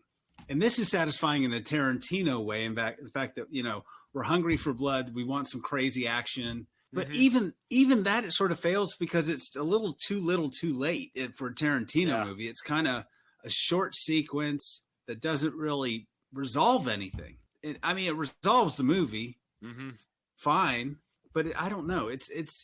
I wonder why Sharon was in this movie. Yeah. She and Pussycat are these fetishistic idols. They're like set pieces. They're just Sharon Tate's sister approved of this movie too, even. I know, but it doesn't really portray her as anything. I mean, Although the scenes of her when she goes to the movie theater, I do kind of get weepy on those scenes every now and then because those are kind of bittersweet. Because you see her living once again. Yeah. You see her alive, and you see her alive in Margot Robbie. And I think that's it. You see her spirit in Margot Robbie in a weird way. It's kind of interesting.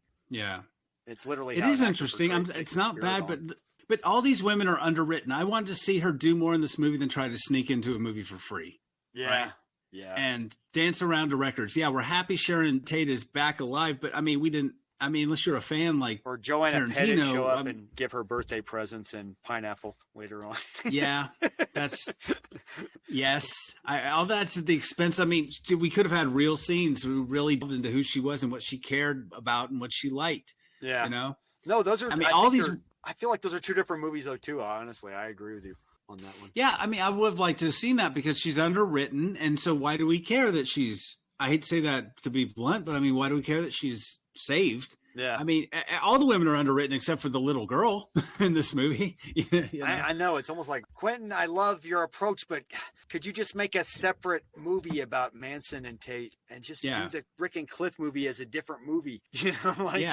As a separate movie from that. Can you just focus on this movie? Please. Yeah. The Rick story is like a character study, which I like. Rick's story is and like that Cliff, a really good Cliff and the Manson episode. Kids. Yeah, Cliff and the Manson Kids. That's like a different movie. I'd love him to lean into that and have that be like a really gory horror movie. You know, that's what I want to see. But we're kind of robbed of both of those movies by smushing them together. That's my point. I've been taking. Yeah. Hopefully, I made it. I don't know. I've been talking for a long time, but I think also Tarantino is trying to recreate his childhood some way. Yeah. And I think this is a very personal movie for him. So he's playing with his action figures, so to speak. It's weird, too, because everything in this movie is accurate to that time period, actually. As far as look and visuals and production design and everything Barbara Ling had to do and her people had to do. It's brilliant. But it's trying to relive his childhood in some way. But we have two characters in this movie that aren't accurate to time period, like Rick and Cliff. Yeah. But remember when we were talking about Peter Jackson's King Kong? Everyone check out that episode. We said that Peter Jackson was playing with his toys for a little too long. And too much of a good thing. Like a beautiful film in a lot of ways. Wonderful parts of it.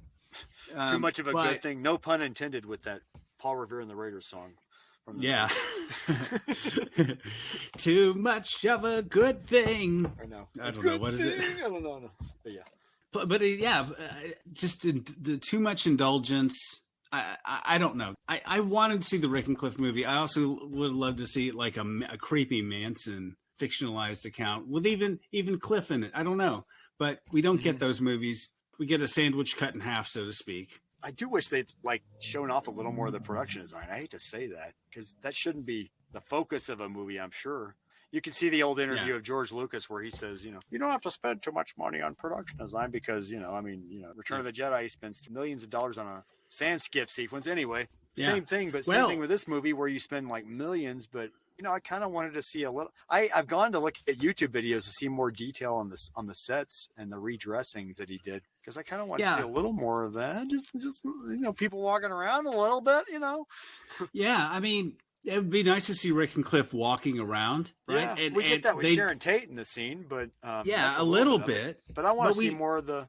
I wanted to see more of that Sunset Strip in the beginning, kind of, We drive through it quickly because we got to get to scenes of Sharon Tate's feet. Damn it! We don't have time for a movie here. Yeah, and Brad Pitt they make Brad Pitt his character just speed through all that, and I'm like, oh. Night at Minsky's on that marquee.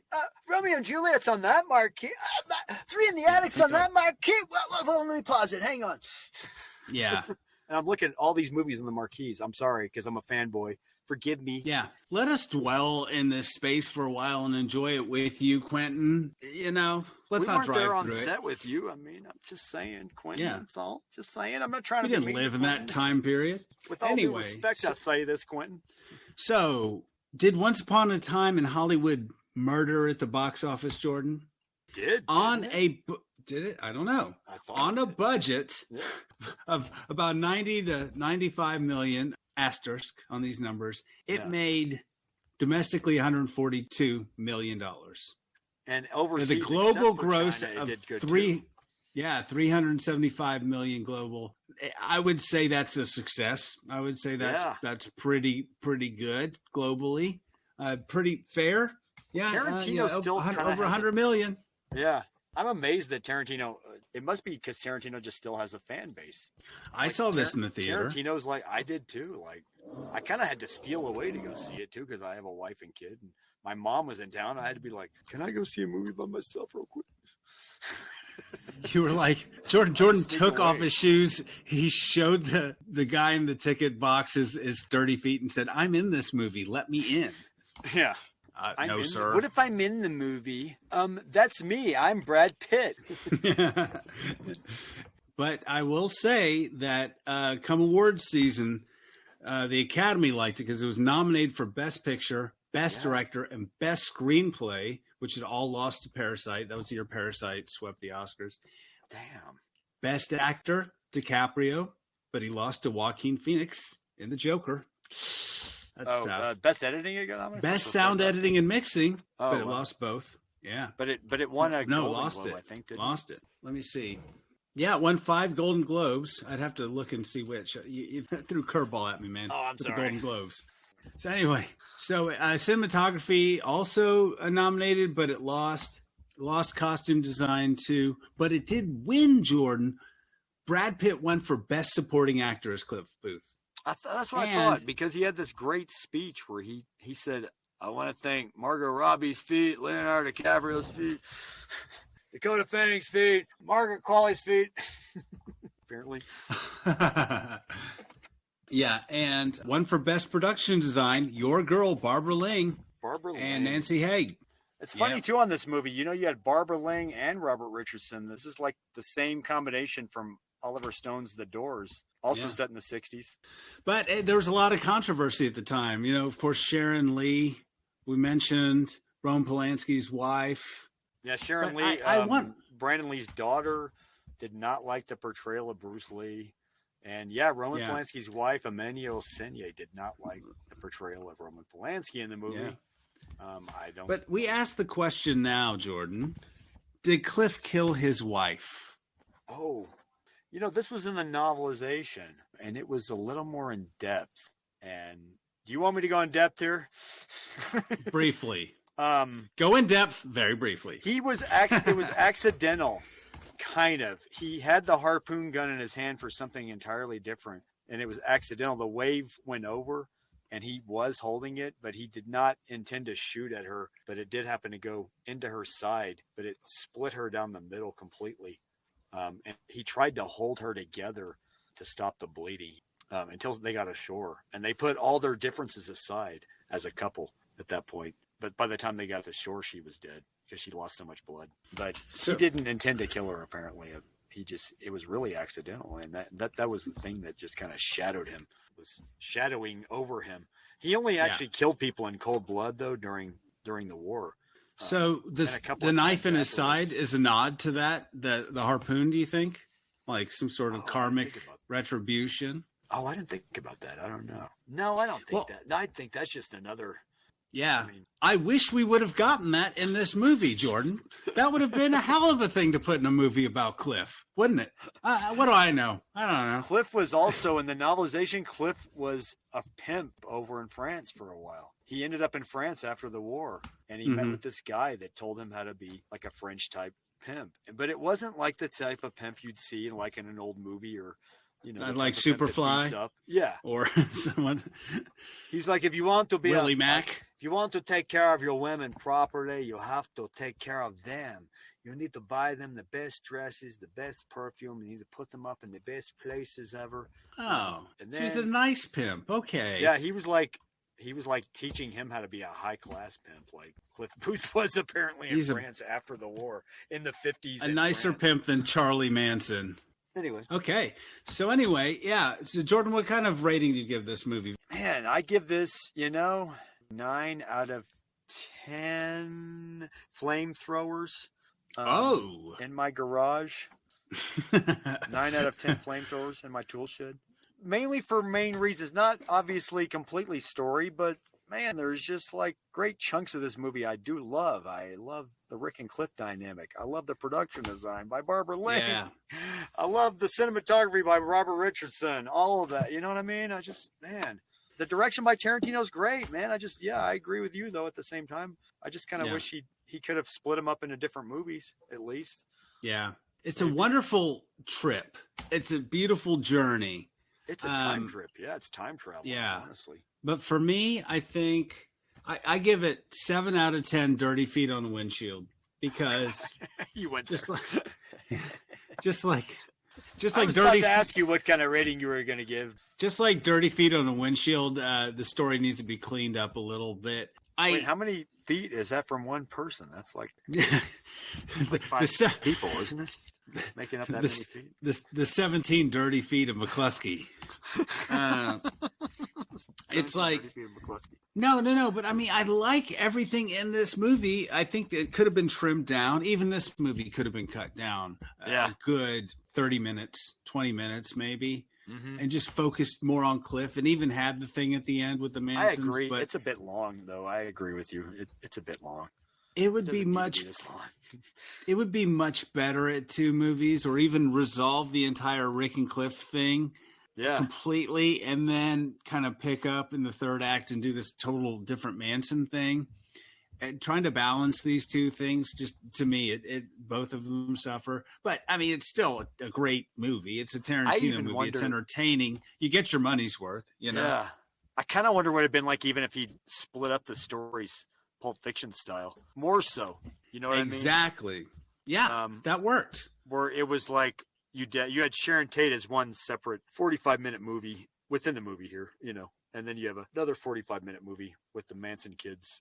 And then another 50-minute movie with Rick and Cliff. And they're all intertwined, and if he'd done it that way, even I kind of wonder what it'd been like. That's the funny thing about this movie, though. This movie brings up all sorts of editing scenarios, and I do think, too, though, when I did my own fan cut of this movie, I made my own fan Nerd alert. Nerd alert. I know I'm advertising for shit I can't even show you, too. That's the funny thing, the sad thing here. But I did my own Cliff and Rick bromance. Everybody just got a glimpse into how you spend your free time, Jordan. Sometimes, if I have enough time. I do my own cuts of movies. I'm kidding. Go my ahead. Own fan cuts. Yes, ladies and gentlemen. I do my own fan cuts. Nerd alert. Yes. But no, my fan cut. The Rick and Cliff story? Yeah, I realized that, it's doable, though. You can do that as the transitions are what was beautiful from an editing standpoint. There was nice transitions, whether it was like you cut to a scene and you see the backdrop peeling away, and there is Rick Dalton's car, and Rick Dalton is peeling himself out of there, hung over to go do Lancer, Mm-hmm. I'm just talking about this movie has some beautiful cutaways to other scenes. Just the way it cuts away. Good editing. I think it's more the story than the editing. I think the editing tells a good story. I think cinematography is good. So, and I think Tarantino has just as with, good editor now. It's hard to compare to his other one, but I think Fred Raskin is really just as good, honestly. All right, Jordan. Well, this was a great experience revisiting this film, and I'm glad I had a chance to take a look at it. Revisiting as much as I do. Yeah. All right, Jordan. It's been great talking to you about movies. Yeah, I'm glad I was able to talk with you about this movie. Finally, on this podcast.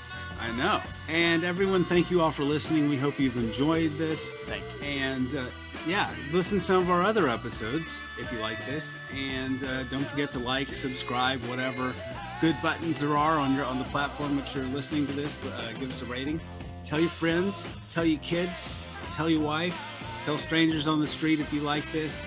And we'll keep making more of these. And hey, if you have a particular movie you want us to review, hey, reach out. Maybe we'll consider it. Sure. All right, Jordan. Thank you once again. And Jordan, this has been robots took my podcast.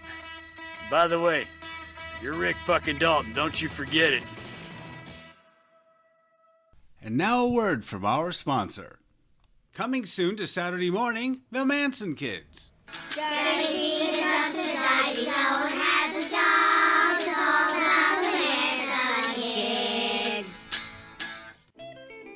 You got that turned around. You're not crazy, I'm crazy. I mean, I'm crazy, you're crazy. We're both crazy, everyone's crazy. I'm here, I am you. I am you. You don't understand. What's wrong, Charlie? Oh, this world's going to hell, and the only thing that can save it is my music. They won't let me play my music. They don't want to hear it. And all these pigs are keeping us down, and we gotta do something about this, man. Don't worry, Charlie. The Manson kids can help.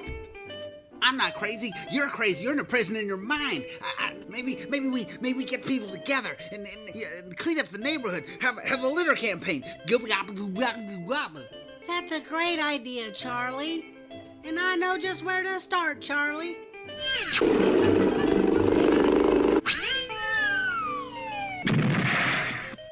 Text. Roll without re-Rex.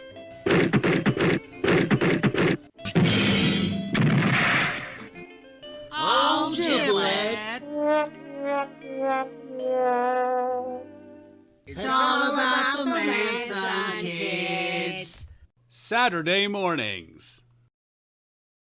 All trailers, clips, music, or any other copyrighted material are used sparingly, edited from their original forms, and used for the purposes of criticism, discussion, commentary, and education about these fine films.